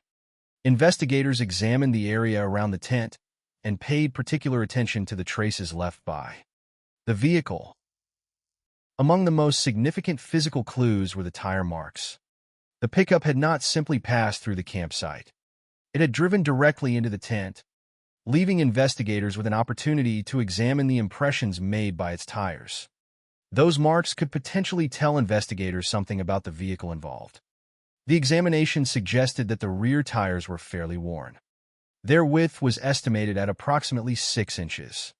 There were also indications that one of the front tires was worn, while the others still showed clearer tread marks. In an investigation where the driver was unknown, such details mattered. The vehicle was one of the few tangible links between the crime scene and the person responsible. If investigators could identify the pickup, they might be able to identify its owner or determine who had been driving it that night. But the tire evidence had a serious limitation. It could describe characteristics of the vehicle without necessarily identifying a particular vehicle. Even if a truck with similar tires could be located, similarity would not automatically establish that it was the truck at Klein Falls. The evidence, therefore, had to be interpreted carefully. It was a lead, not a complete answer. The circumstances surrounding the attack also made witness evidence unusually important. Avra could not provide investigators with a memory of the assault. Her head injuries were so severe that she was unable to remember what had happened. This meant that investigators could not rely on her to describe the man, the vehicle, the weapon, or the sequence of events. Terry became the principal source of information about the attacker. But her ability to identify him was also limited by the circumstances in which she had seen him. The attack had happened at night. Terry had been inside a tent when the pickup struck it. She had been seriously injured and trapped beneath the vehicle. She had then been confronted by an armed man who was attacking her and Avra. These were not conditions under which a clear and deliberate identification could easily be made. Terry remembered the attacker as resembling a young cowboy. That description gave investigators something to consider, but it was not enough to establish a name. A general physical impression can be useful in an investigation, yet it cannot substitute for a confirmed identification. In the Klein Falls case, this distinction became increasingly important as investigators began considering possible suspects. The investigation therefore developed around several different types of information. The surviving victim's recollection. The second victim's inability to remember because of her injuries. The physical evidence at the campsite, and information concerning people who might have been connected to the area or to vehicles matching the available description. Investigators had to determine which pieces of information were reliable, which were merely possibilities, and whether several separate clues could be connected into a coherent case. This was especially difficult because the attack itself appeared to have no established motive. There was no known relationship between the victims and the attacker. There was no documented argument leading up to the assault. Nothing in the available information established why the women had been targeted. Without a known motive, investigators could not simply begin with people who had a reason to harm Terry or Avra. They had to consider the possibility that the attack had been directed at two strangers. That made the search considerably broader. At the same time, the physical description of the vehicle provided a potential way to narrow that search. The tire marks were among the few clues that existed independently of human memory. They represented something the investigators could examine at the scene rather than something that depended entirely on a person's recollection after a traumatic event. Yet even this evidence had limits. The available information does not establish that investigators were able to match the tire impressions conclusively to a particular truck. Without that connection, the vehicle remained a clue rather than a solution. The investigation also had to contend with the realities of 1977. Modern forensic methods were not available in the form they would become decades later. There was no modern DNA analysis connecting a suspect to the scene, no surveillance footage documenting the pickup's arrival or departure, and no computerized system capable of rapidly comparing evidence across large databases. Investigators worked with the physical traces and information available to them at the time. That meant interviews, observations, descriptions, vehicle information, and other forms of evidence had to carry much of the investigative burden. The case was therefore vulnerable to the weaknesses of every individual clue. If a witness could not identify a face, that limited the value of the description. If a vehicle could not be conclusively matched to the tire marks, that limited the physical evidence. If a suspect could not be connected directly to the scene, suspicion remained suspicion. One of the most important developments in the investigation came from information concerning Richard Dick Dam, whose name would eventually become central to the case. But before reaching that stage, it is important to understand why the investigation needed to look beyond the obvious physical evidence. The tire marks could tell investigators about the pickup. Terry could describe the attacker in general terms. Avra could not remember the assault. The teenagers who encountered Terry afterward could describe the condition in which they found her and could help establish what happened immediately after the attack. But they had not witnessed the assault itself. No single piece of information answered the central question. The investigation, therefore, became a process of assembling fragments. Each fragment had to be compared with the others. A potential suspect might appear significant because of his location, his vehicle, his behavior, or information provided by another person. But significance was not the same as proof. This distinction would become particularly important later when investigators focused on Dam and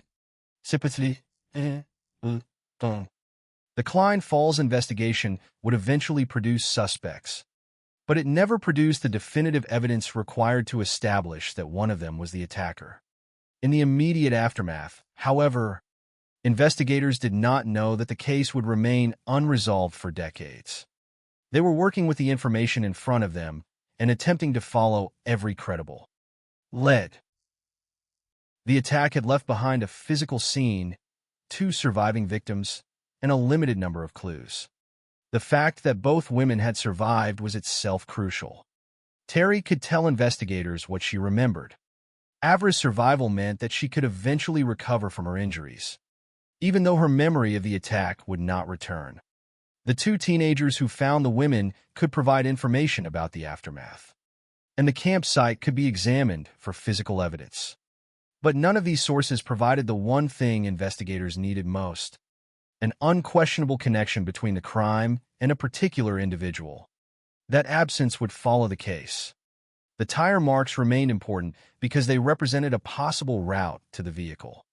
Terry's description remained important because it represented the best available account of the attacker. But both clues stopped short of identification.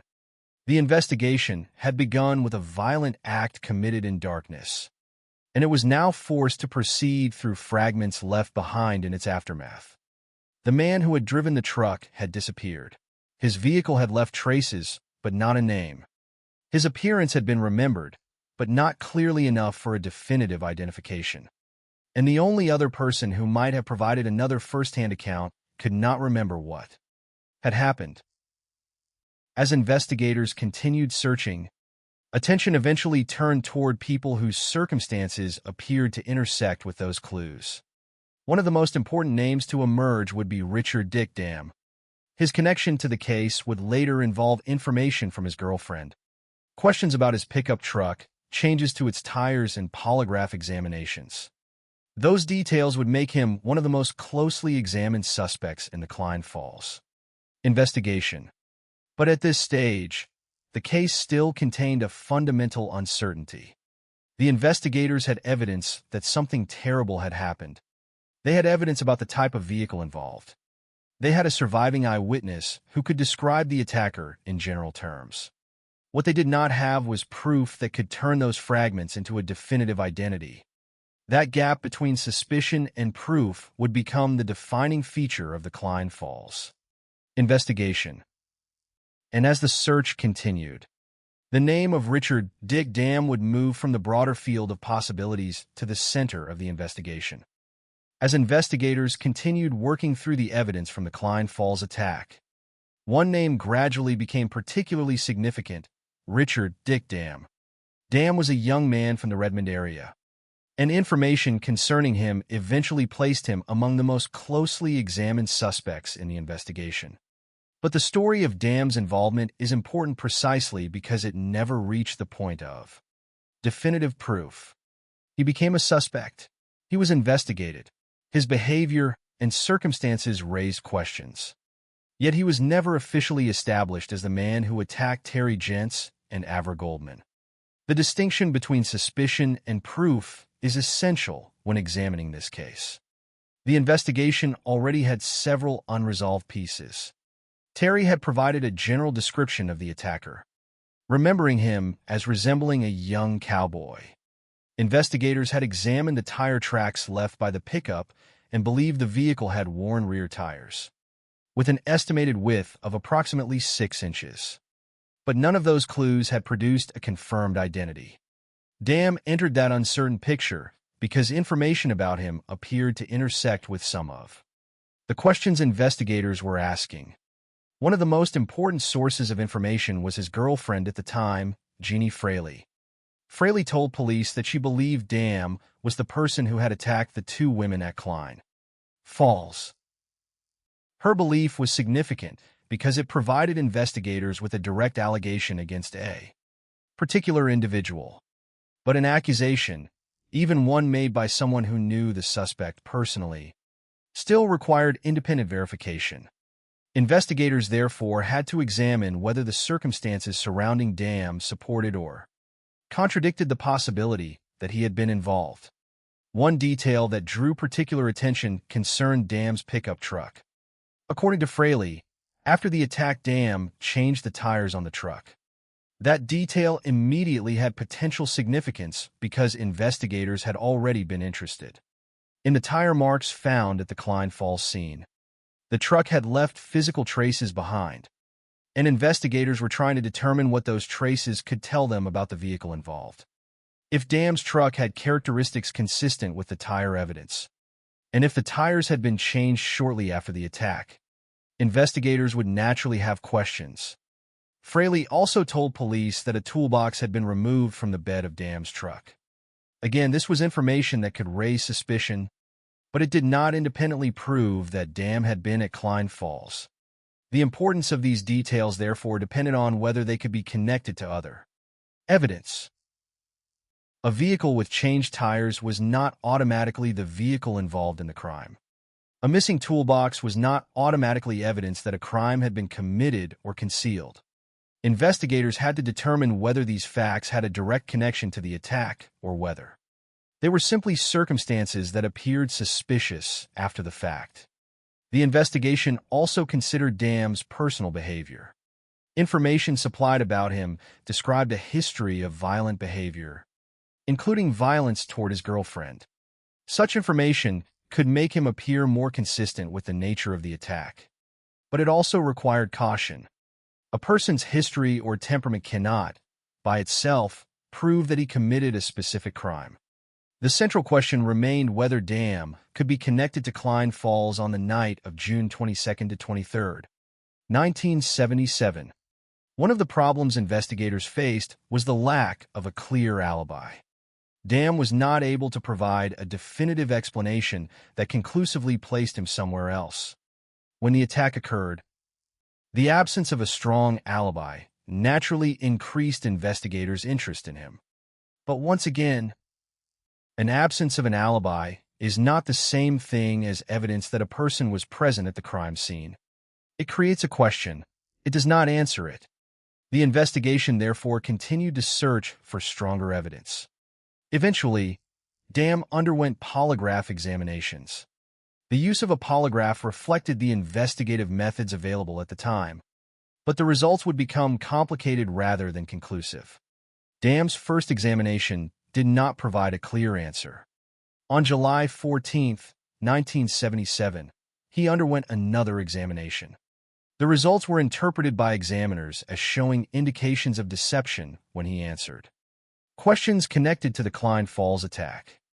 On the surface, such a result could appear highly significant, but there was a major complication. Dam was reportedly using methamphetamine around the time of the examination. That fact raised serious questions about how much weight could reasonably be placed on the polygraph. Results. A polygraph does not directly detect whether a person is telling the truth. It records physiological responses that examiners interpret in relation to questions being asked. If a person's physical or mental condition is affected by drugs, the reliability of those responses can become even more difficult to evaluate. Therefore, although the examination results increased suspicion surrounding Dam, they did not provide the kind of definitive evidence necessary to establish his guilt. This became one of the central problems with the case against him. Several individual details appeared troubling when considered together. Fraley believed he was responsible. She reported that he changed the tires on his truck after the attack. She said a toolbox had been removed from the truck. His behavior was described as violent. He lacked a clear alibi, and polygraph examinations were interpreted as showing signs of deception. Yet none of these details created a direct physical connection between Dam and the Klein Falls campsite. There was no confirmed weapon tying him to the assault. There was no definitive forensic evidence placing him inside the tent area. There was no established eyewitness identification that conclusively identified him as the attacker. And there was no confession that could resolve the uncertainty. Terry's description also remained a problem for the prosecution of any future case. She remembered a man who resembled a young cowboy. But the available information does not establish that she positively identified Dam as that man. Her memory was important, but it was not sufficient to transform suspicion into certainty. The conditions of the attack made identification extremely difficult. It had happened at night. Terry had been injured and trapped beneath a truck. She had been focused on surviving an attack with an axe. Under those circumstances, even a sincere and detailed recollection could have limits. Investigators therefore had to balance what Terry remembered against the other evidence. Dam's girlfriend's statement might have provided a reason to investigate him, but it could not replace direct evidence. The tire evidence might have provided a possible connection, but without a definitive match. It remained circumstantial. The polygraph results might have appeared troubling, but the reported methamphetamine use complicated their interpretation. Each piece pointed toward a possibility. None closed the case. This is what made the damn investigation so frustrating. The case seemed to generate suspicious details, but those details repeatedly stopped short of the threshold required to establish guilt. There was enough to justify continued investigation. There was not enough to provide a definitive conclusion. As years passed, Dam remained one of the names associated with the Klein Falls case. For Terry, however, the question was not simply whether Dam looked suspicious on paper. She wanted to know whether he was the man who had been standing beside her tent that night. That question could not be answered by suspicion alone. The person she remembered had attacked her and Avra with a weapon and then disappeared. If Dam was that person, investigators needed evidence that could establish the connection. If he was not, then another explanation had to be found. The possibility of Dam's involvement therefore remained unresolved. The investigation had reached a difficult point. It had identified a serious suspect, but not a proven offender. The difference between those two categories would eventually become the dividing line between what investigators suspected and what they could legally establish. Dam's name would continue to appear in discussions of the case, but the evidence never reached the point where he could be officially declared the attacker. And he was not the only person investigators considered. Another name would eventually enter the investigation: Richard Wayne Bud Godwin, a man with a serious criminal history whose background made him worthy of attention, but whose physical description, according to Terry, did not fit the man she remembered. The Klein Falls investigation was therefore moving toward another difficult question. If Dam could not be conclusively connected to the crime, could another suspect provide the answer? Or would every possible lead eventually collapse under the same problem, the absence of evidence strong enough to identify the person responsible? For Terry and Avra, the uncertainty was already part of their lives. For investigators, it was becoming the central challenge of the case.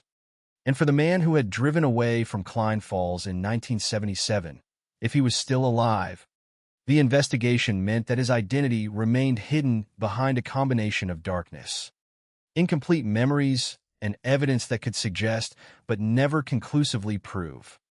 Richard Dick Dam was not the only name to attract attention during the investigation into the Klein Falls attack. Another man, Richard Wayne Bud Godwin, also became associated with the case. Godwin was a person with a serious criminal history, and that history naturally made investigators interested in whether he could have been connected to the attack on Terry Gents and Avra Goldman. But as with Dam, the evidence surrounding Godwin had to be considered carefully. A criminal record, even a serious one, does not establish that someone committed a particular crime. In the Klein Falls investigation, the question was not whether Godwin was capable of violence in some general sense. The question was whether he was the man who had driven the pickup truck into the women's tent and attacked them with an axe or hatchet on the night of June 22nd to 23rd, 1977. That question was never conclusively answered. Godwin came to the attention of investigators because of information connecting him to circumstances surrounding the area and the time of the attack. The details available about this aspect of the investigation are limited, but his name became one of the possibilities considered by authorities. His criminal history made him a person investigators could not simply ignore. Yet the most important evidence in determining whether he could have been the attacker came from Terry herself. She had survived the assault and was the principal eyewitness to the man who had attacked her and Avra. Although she had not been able to provide a definitive identification, she had a memory of the man's general appearance. When Terry considered Godwin, she did not believe that he fit the image of the man she remembered from Klein Falls. That point was important. A suspect might appear suspicious because of his background, his location, or information supplied by other people. But if the surviving victim believed that he did not resemble the attacker, that discrepancy had to be taken seriously. Terry's recollection was imperfect because of the conditions under which she had seen the attacker. It had been dark. She had been badly injured and trapped beneath a truck. She had been confronted with an axe. Yet she was still the person who had actually seen the attacker at close range during the assault. Her judgment about whether Godwin resembled that person therefore carried significance, even though it could not identify anyone with certainty. The Godwin lead illustrates one of the recurring difficulties of the Klein Falls investigation. The case produced people who could be viewed as possible suspects, but the evidence did not consistently move from possibility to proof. Investigators could ask questions, they could examine backgrounds, they could compare physical descriptions, they could consider whether a suspect had access to a vehicle or could have been in the area. But ultimately, the case required something stronger, a reliable connection between an individual and the crime scene. With Godwin, that connection was never established. The fact that he had a serious criminal history could make his name memorable in the case. But it did not answer the question of whether he had been at Klein Falls that night. Terry's reaction to his appearance further weakened the possibility that he was the man she remembered. The investigation therefore continued without a definitive answer. This was particularly frustrating because the attack itself had not been a completely invisible event. The pickup truck had left tire marks. Terry had survived and could describe the attacker. 2 teenagers had found the victims shortly afterward. The hospital records documented the seriousness of the injuries. Yet none of these pieces could independently identify the attacker. The evidence existed, but it did not form a complete chain. That distinction is crucial in understanding why the Klein Falls case remained unsolved. A criminal investigation does not end when police develop a list of people who might have committed a crime. It ends, in the sense of identification, only when the available evidence can establish who actually committed it. In Klein Falls, suspicion repeatedly stopped short of that point. Dam had circumstances that attracted attention. Godwin had a serious criminal history that made him worth investigating. Terry had a description of the attacker. The tire marks provided information about the pickup. But none of these elements produced a confirmed identity. There was also another obstacle that could not be solved through further questioning: Avra's memory. Her brain injuries had left her unable to remember the attack. This meant investigators could not compare Terry's recollection with another independent account from inside the tent. If Avra had been able to remember the attack, she might have been able to provide additional information about the man's appearance, his actions, the vehicle, or the weapon. But that possibility was taken away by the injuries themselves. Her survival was a medical victory, but from the perspective of the investigation, her memory loss was devastating. Terry therefore carried much of the burden of remembering what had happened. That burden would remain with her long after the initial investigation had faded from public attention. The case also demonstrates why eyewitness memory must be treated carefully.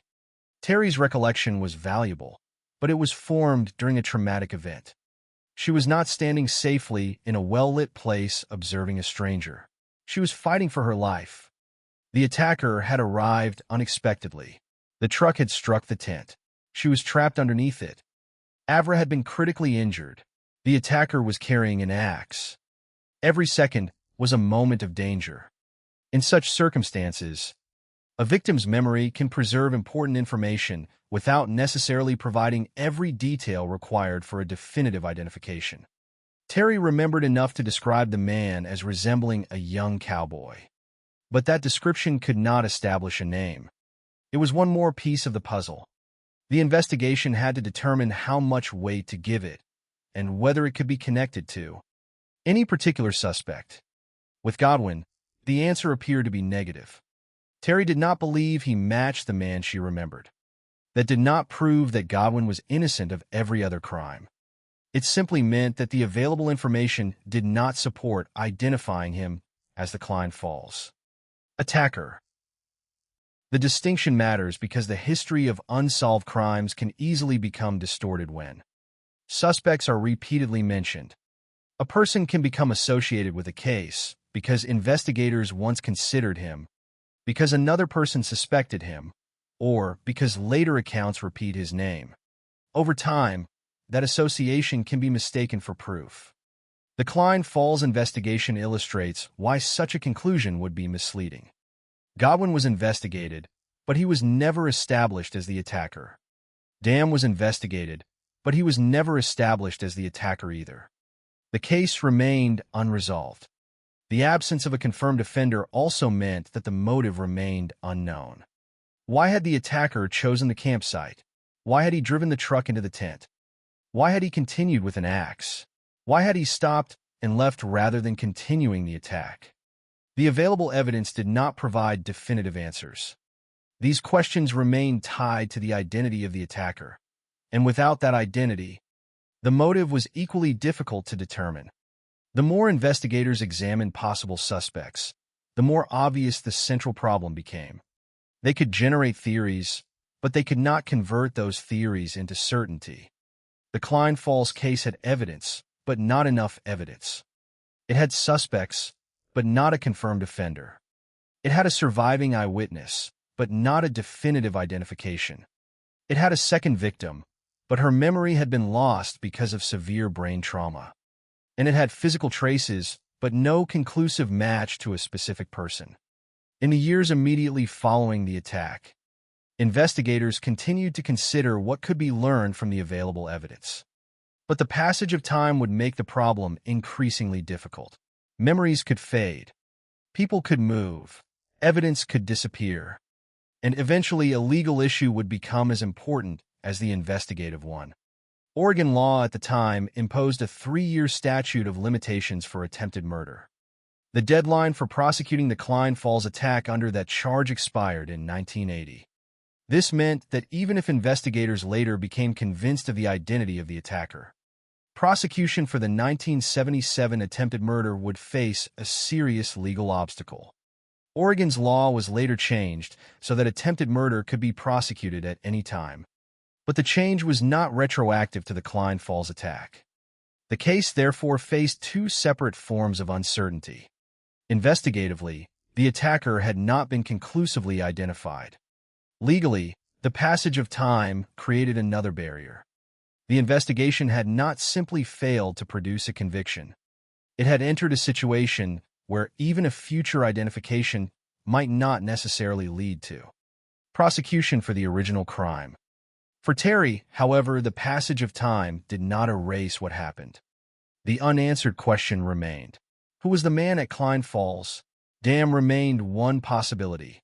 Godwin had been considered and rejected by Terry as a match for her memory.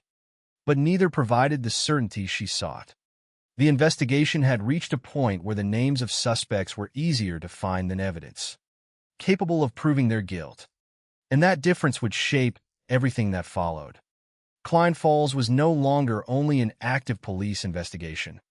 It was becoming a case defined by uncertainty, incomplete evidence, and the long shadow of an attack that had never received a definitive explanation. By the time investigators had examined the major suspects and the physical evidence available from Klein Falls, another problem was beginning to emerge, one that had nothing to do with tire tracks, eyewitness descriptions, or the identities of Richard Dick Dam and Richard Wayne Bud Godwin. The problem was time. The attack had taken place in June 1977, and Oregon law at that time imposed a 3-year statute of limitations for the crime of attempted murder.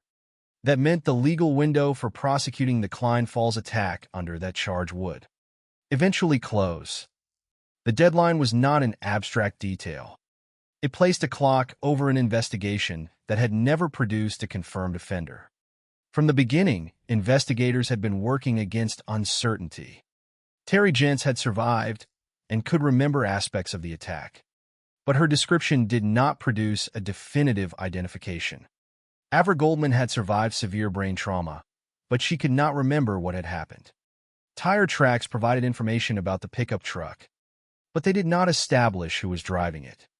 Dam became an important suspect, but the evidence against him remained circumstantial. Godwin was also investigated, but Terry did not believe that he matched the man she remembered.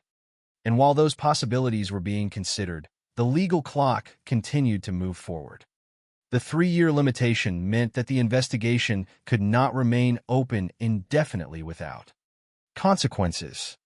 If the attacker was going to be prosecuted for attempted murder under the law that existed in 1977, investigators needed to establish his identity and develop a legally sufficient case before the deadline expired. But the available evidence did not reach that point. The case therefore entered a difficult stage in which investigative uncertainty and legal limitation reinforced each other. The investigators could continue searching for answers, but the passage of time was reducing the possibility that those answers could eventually result in a prosecution. This distinction is important because the case was not simply unsolved in the ordinary sense. There were two separate questions. The first was investigative: who attacked Terry and Avra? The second was legal: if that person were identified after the deadline, could the state still prosecute him for the attempted murder? Under the Oregon law applicable in 1977, the answer to the second question became increasingly difficult. The 3-year period ended in 1980. By then, the attacker had not been officially identified. No suspect had been convicted.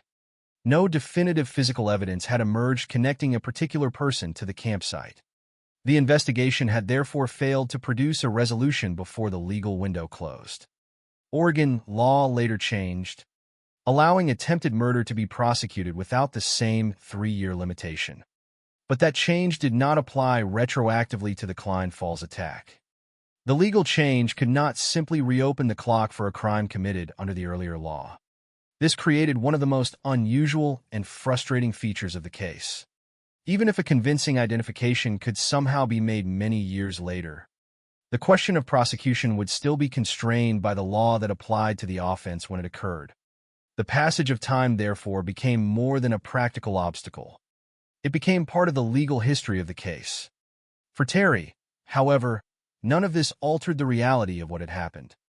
The attack had not become less violent because years had passed. The injuries had not disappeared simply because the investigation became old.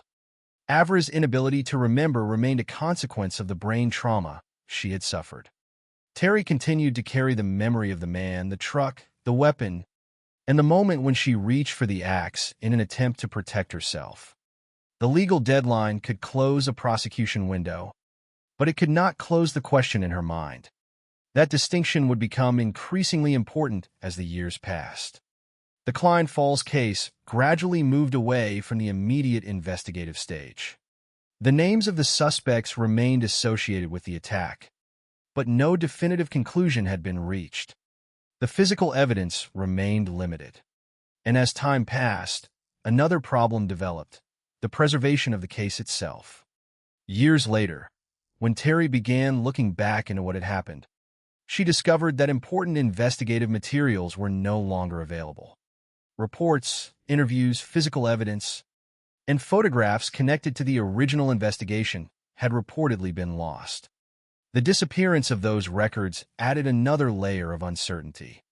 An unsolved case already depends heavily on whatever evidence remains. When parts of the investigative record disappear, reconstructing the original investigation becomes even more difficult. For Terry, this meant that finding the truth would require more than simply asking investigators to reopen a file. She would have to reconstruct parts of the story herself.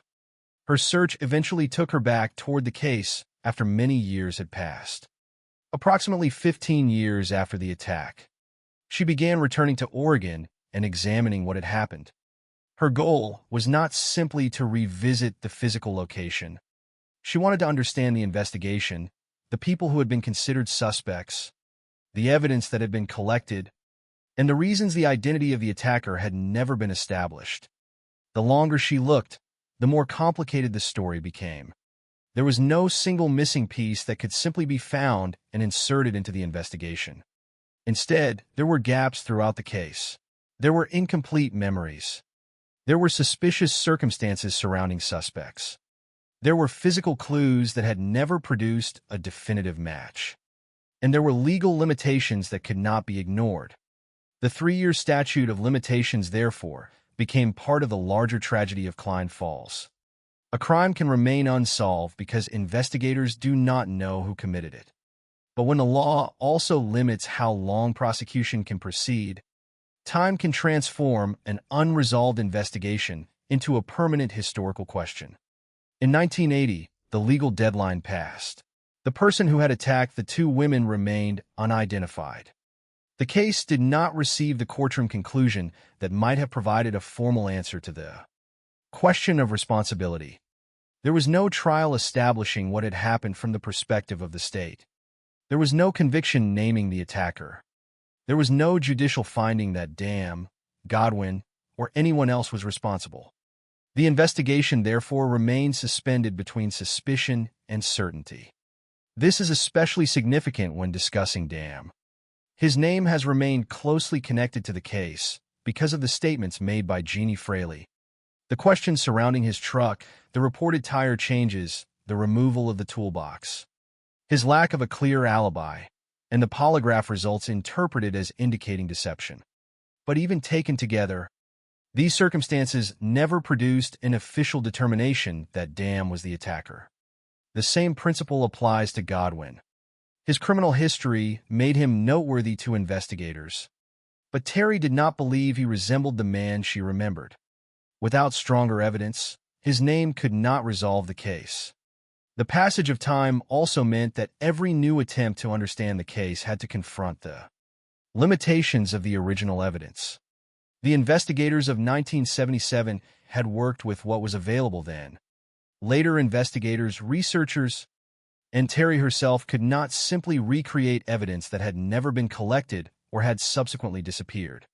Modern hindsight could reveal weaknesses in the original investigation, but it could not automatically create a new eyewitness, restore a lost photograph, or recover a missing physical item.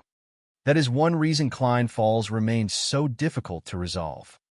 The case contained enough information to tell a clear story about the attack itself, but not enough to tell a definitive story about the person responsible.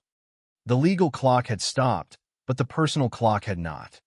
Terry continued living with the memory of what happened. Avra continued living with the consequences of injuries so severe that she could not remember the event that caused them. The attacker, whoever he was, had left the scene in 1977. The law's 3-year period ended in 1980.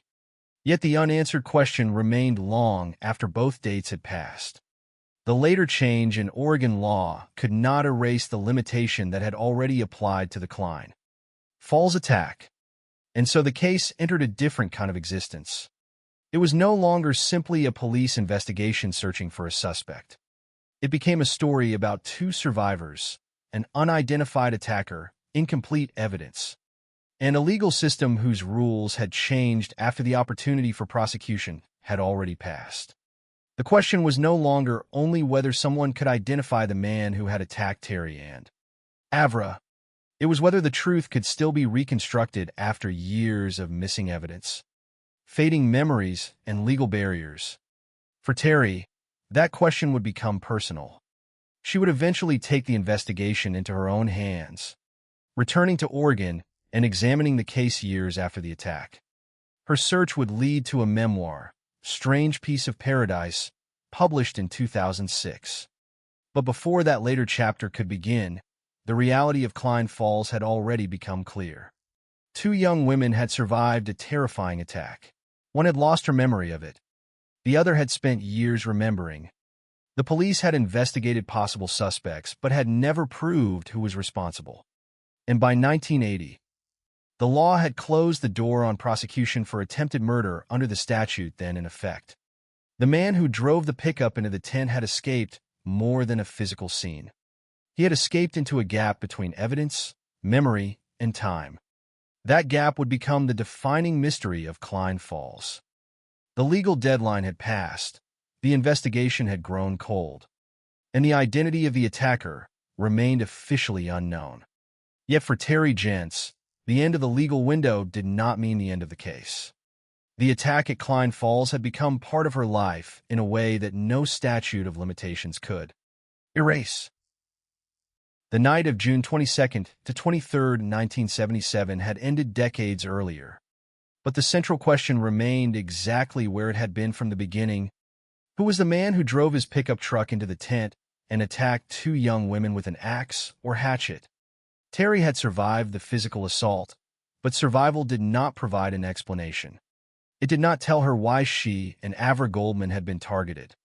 It did not tell her whether the man had known who they were. It did not tell her where he had gone after leaving Klein Falls. And most importantly, it did not tell her whether the person investigators had once suspected was actually responsible. For years, those questions remained unresolved. Eventually, approximately 15 years after the attack, Terry began returning to Oregon and looking into the case herself. This was not simply a matter of remembering the past. She began trying to reconstruct the investigation and understand what had happened after she and Avra were taken to the hospital. The original investigation had produced suspects, physical evidence, witness information, and theories, but it had never produced a definitive conclusion. Terry's search, therefore, required her to look at the case from a different perspective. She was no longer simply the surviving victim describing what she remembered. She was also trying to understand the investigation that had followed. That meant confronting an uncomfortable reality. The passage of time had not preserved the case intact. Important investigative materials had reportedly been lost. Reports, interviews, physical evidence, and photographs connected to the original investigation were no longer all available. For someone attempting to reconstruct an unsolved crime, the disappearance of such material creates an almost impossible problem. A missing document cannot be reconsidered. A lost photograph cannot be re-examined. Evidence that no longer exists cannot be subjected to new testing. And a statement that was never preserved cannot be compared with later recollections. Terry therefore found herself attempting to reconstruct a case whose original investigative record was incomplete. The significance of that loss becomes clearer when considering how little definitive evidence the case had possessed in the first place. The tire marks at Klein Falls had been important because they represented one of the few physical traces of the pickup truck. Terry's memory had been important because she was the only surviving victim who could remember the attacker. Avra's injuries had made her unable to remember the assault. The two teenagers who found Terry had witnessed the aftermath, not the attack itself. Every surviving piece of evidence therefore mattered. When investigative records disappeared, the ability to reassess the original evidence became even more limited. Terry's search was consequently not a simple attempt to find a forgotten name in an old police file. It was an effort to reconstruct a chain of events from fragments that had survived. As she looked back at the case, the names of the suspects remained central. Richard Dick Dam was particularly difficult to ignore. He had been investigated because of information provided by Jeannie Fraley, who believed he was the attacker. Fraley had told police that Dam changed the tires on his pickup after the attack and removed a toolbox from the truck. Dam had also undergone polygraph examinations, including one on July 14, 1977, whose results were interpreted as indicating deception. Yet those results were complicated by the fact that Dam was reportedly using methamphetamine at the time. The physical evidence was also insufficient to establish that his truck was the one that had been used at Klein Falls. For Terry, the existence of these suspicious circumstances could not automatically provide the answer she wanted. They could make Dam a significant suspect, but they could not transform suspicion into certainty. This distinction became increasingly important as she examined the case over the years. The same was true of Richard Wayne Bud Godwin.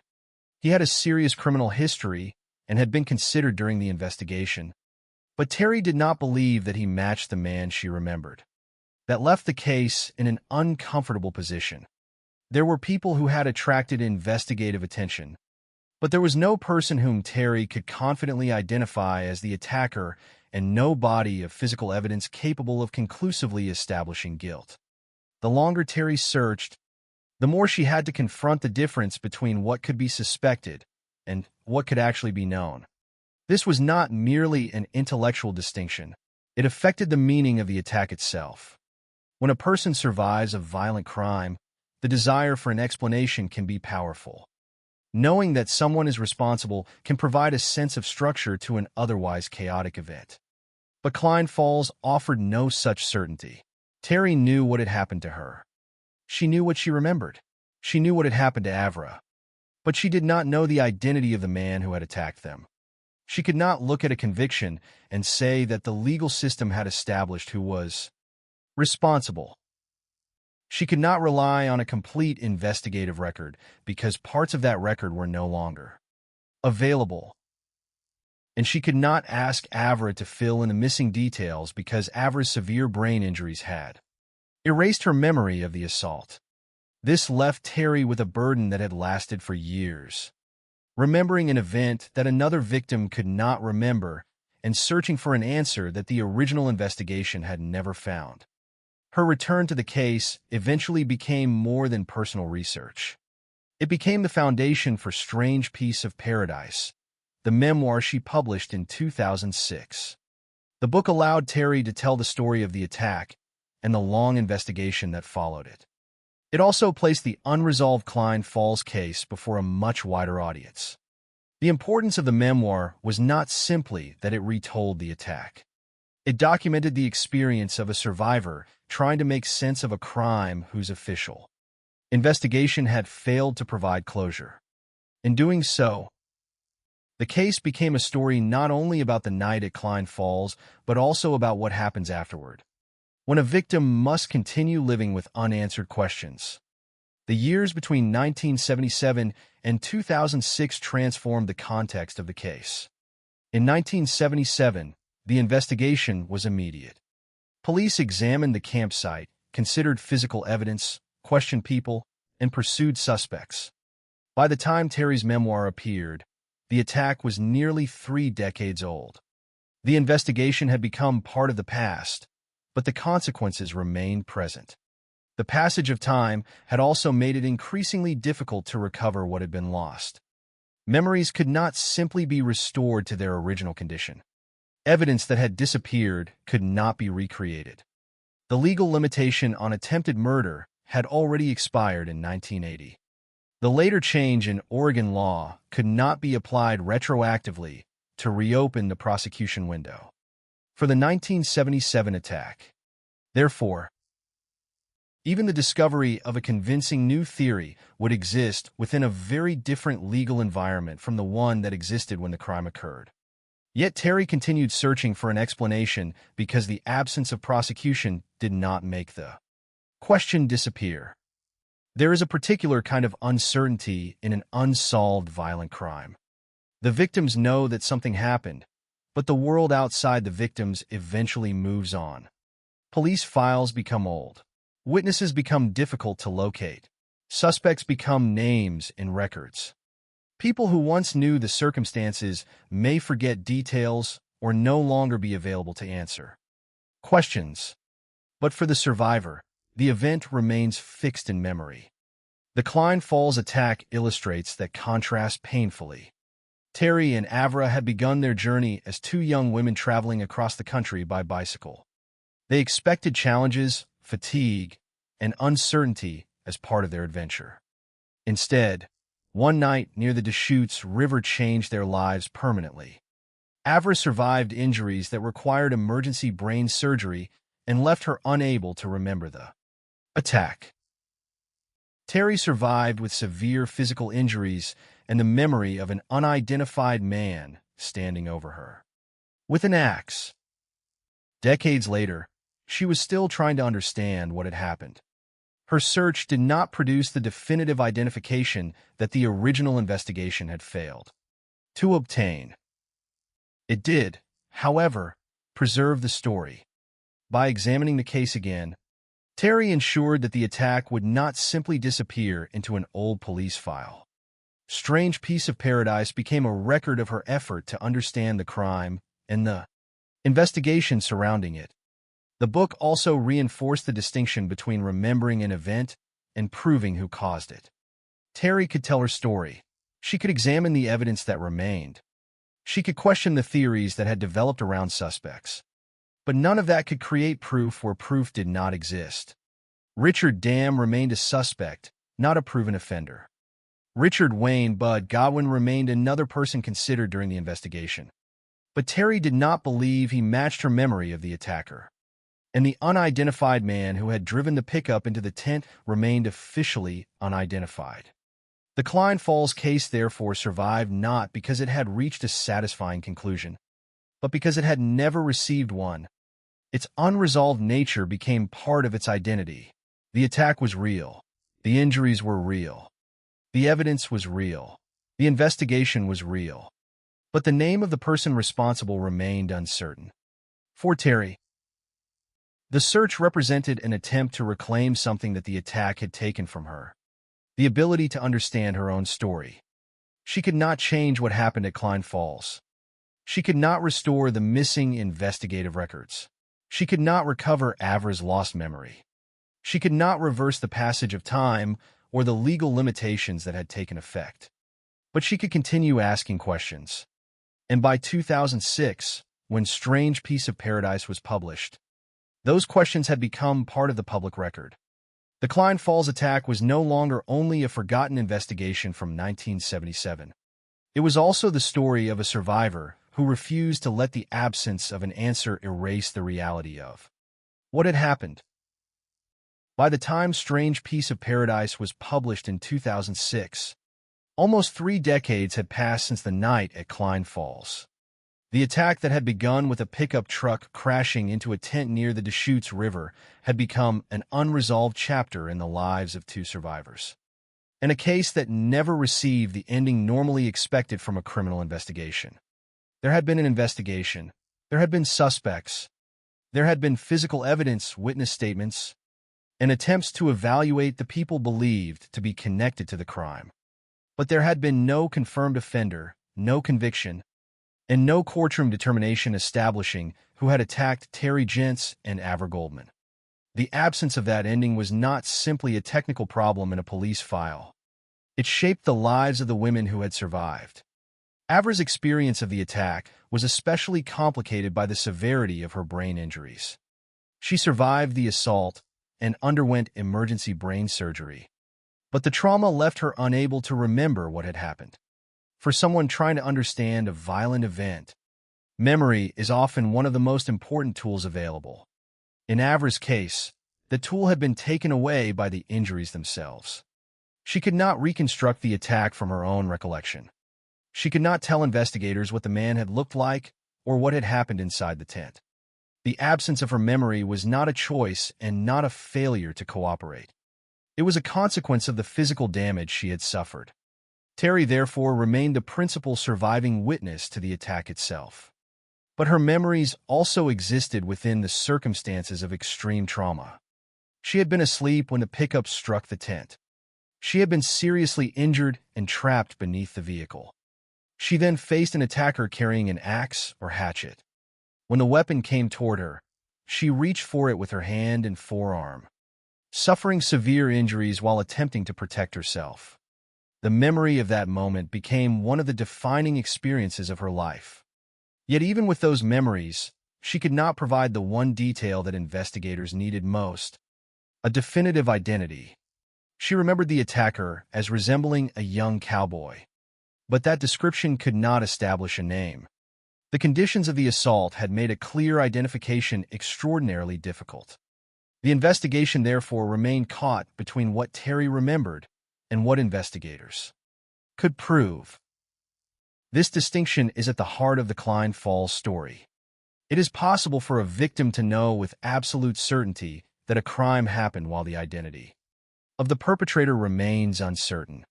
The 2 facts can exist simultaneously. Terry knew that someone had attacked her and Avra. She knew the attacker had driven the pickup into their tent. She knew he had used an axe or hatchet against them. She knew he had left the scene in the truck. But knowing what happened did not mean knowing who had done it. That gap was never successfully closed. Richard Dick Dam remained one of the most discussed suspects because several circumstances had caused investigators to focus on him. His girlfriend, Jeannie Fraley, believed he was the attacker and told police that she had observed changes to his pickup after the attack. She reported that he changed the tires and that a toolbox had been removed from the truck. Investigators had already considered the tire marks at Klein Falls significant, making the reported tire changes particularly interesting. Dam also underwent polygraph examinations, with one later examination interpreted as showing indications of deception. But the reported use of methamphetamine at the time complicated the significance of those results. Most importantly, the investigation never produced sufficiently strong physical evidence connecting Dam to the Klein Falls scene. Suspicion could justify investigation, but it could not substitute for proof. The same principle applied to Richard Wayne "Bud" Godwin. His serious criminal history made him a person investigators considered, but Terry did not believe he resembled the attacker she remembered. That assessment did not prove that Godwin could not have been involved, but it weakened the case for identifying him as the man at Klein Falls. Neither Dam nor Godwin was ever officially established as the perpetrator. This is why describing either man as the killer or attacker would go beyond the available evidence. The case remains officially unresolved. The legal history made the situation even more complicated. Oregon's law in 1977 imposed a 3-year statute of limitations for attempted murder. That period ended in 1980. By that point, the attacker had not been conclusively identified, and there had been no prosecution establishing responsibility for the Klein Falls assault. Oregon later changed its law so that attempted murder could be prosecuted without the same limitation. But that change was not retroactive. The legal system could not simply apply the later rule to an offense committed under the earlier law. As a result, the passage of time created a barrier that was independent of the investigative problems. Even if the identity of the attacker could someday be established, the legal consequences of that discovery would still have to be considered in light of the law applicable to the original offense. The case had therefore reached an unusual position. Investigatively, it remained unresolved. Legally, the original prosecution window had already expired under the law in effect when the attack occurred. The disappearance of investigative records added another layer to that problem. When Terry later returned to the case, important materials from the original investigation were reportedly missing, including interviews, physical evidence, and photographs. That meant that revisiting the case could not simply reproduce the original investigation. Some of the information that investigators had once possessed was no longer available. For Terry, this must have changed the nature of the search. She was not merely asking police to look at an old case. She was trying to reconstruct a story whose documentation had itself become incomplete. Her search eventually produced Strange Piece of Paradise, a memoir published in 2006. The book became an important part of the Klein Falls story because it preserved Terry's account of the attack and her long effort to understand it. But even the existence of the memoir could not solve the central mystery. A book could document what Terry remembered, examine the evidence that remained, and describe the people who had been investigated. It could not create a definitive identification where one did not exist. That distinction is important when considering the meaning of an unsolved case. Closure is often imagined as a single event: an arrest, a trial, a conviction, or a confession. Klein Falls never received that kind of closure. There was no final courtroom scene in which the evidence was presented and a jury determined responsibility. There was no confirmed confession from the attacker. There was no forensic breakthrough establishing the identity of the person who had driven into the tent. Instead, the case remained suspended in uncertainty. Yet the absence of a conviction did not mean that nothing had been established. The attack itself was not a mystery. Terry and Avra had been violently assaulted. The pickup truck had struck their tent. Terry had been seriously injured. Avra had suffered devastating head injuries and required emergency brain surgery. 2 teenagers had found Terry and then returned to help Avra. The women survived. These facts were not dependent upon identifying the attacker. What remained uncertain was the person responsible and the motive behind the attack. That uncertainty is what gives Klein Falls its enduring power as a true crime case. There is no neat explanation at the end.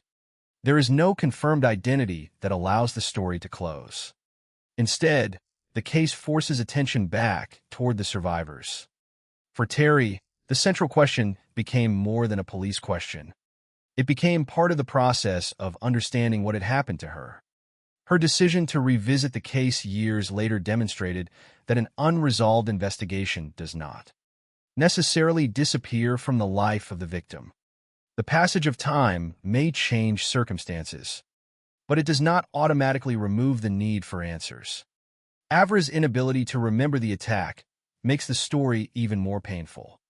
One survivor remembered too much, while the other remembered almost nothing. Terry carried memories of the violence. Avra carried the consequences of injuries that had erased the event from her conscious memory. Neither experience represented an ordinary form of closure. The attacker, meanwhile, remained unidentified.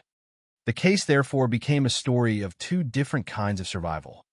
One woman survived with memories that would not leave her. The other survived without the memory of the event itself. Both survived, but survival did not mean that the consequences ended when they left the hospital. Decades later, the unanswered questions remained.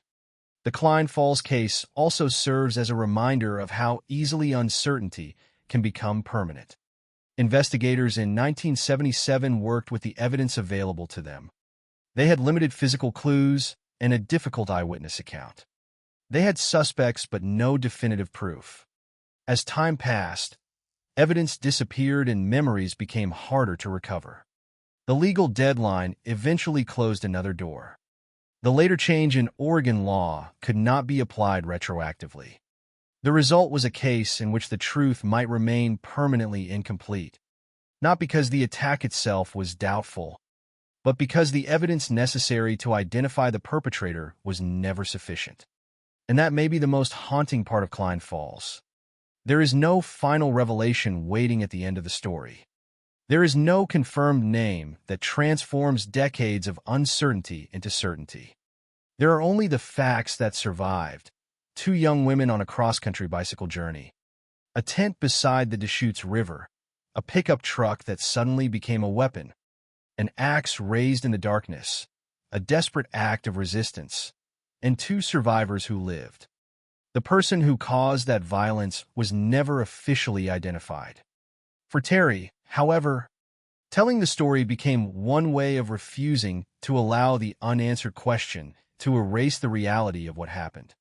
Strange Piece of Paradise preserved the memory of the attack and the search that followed.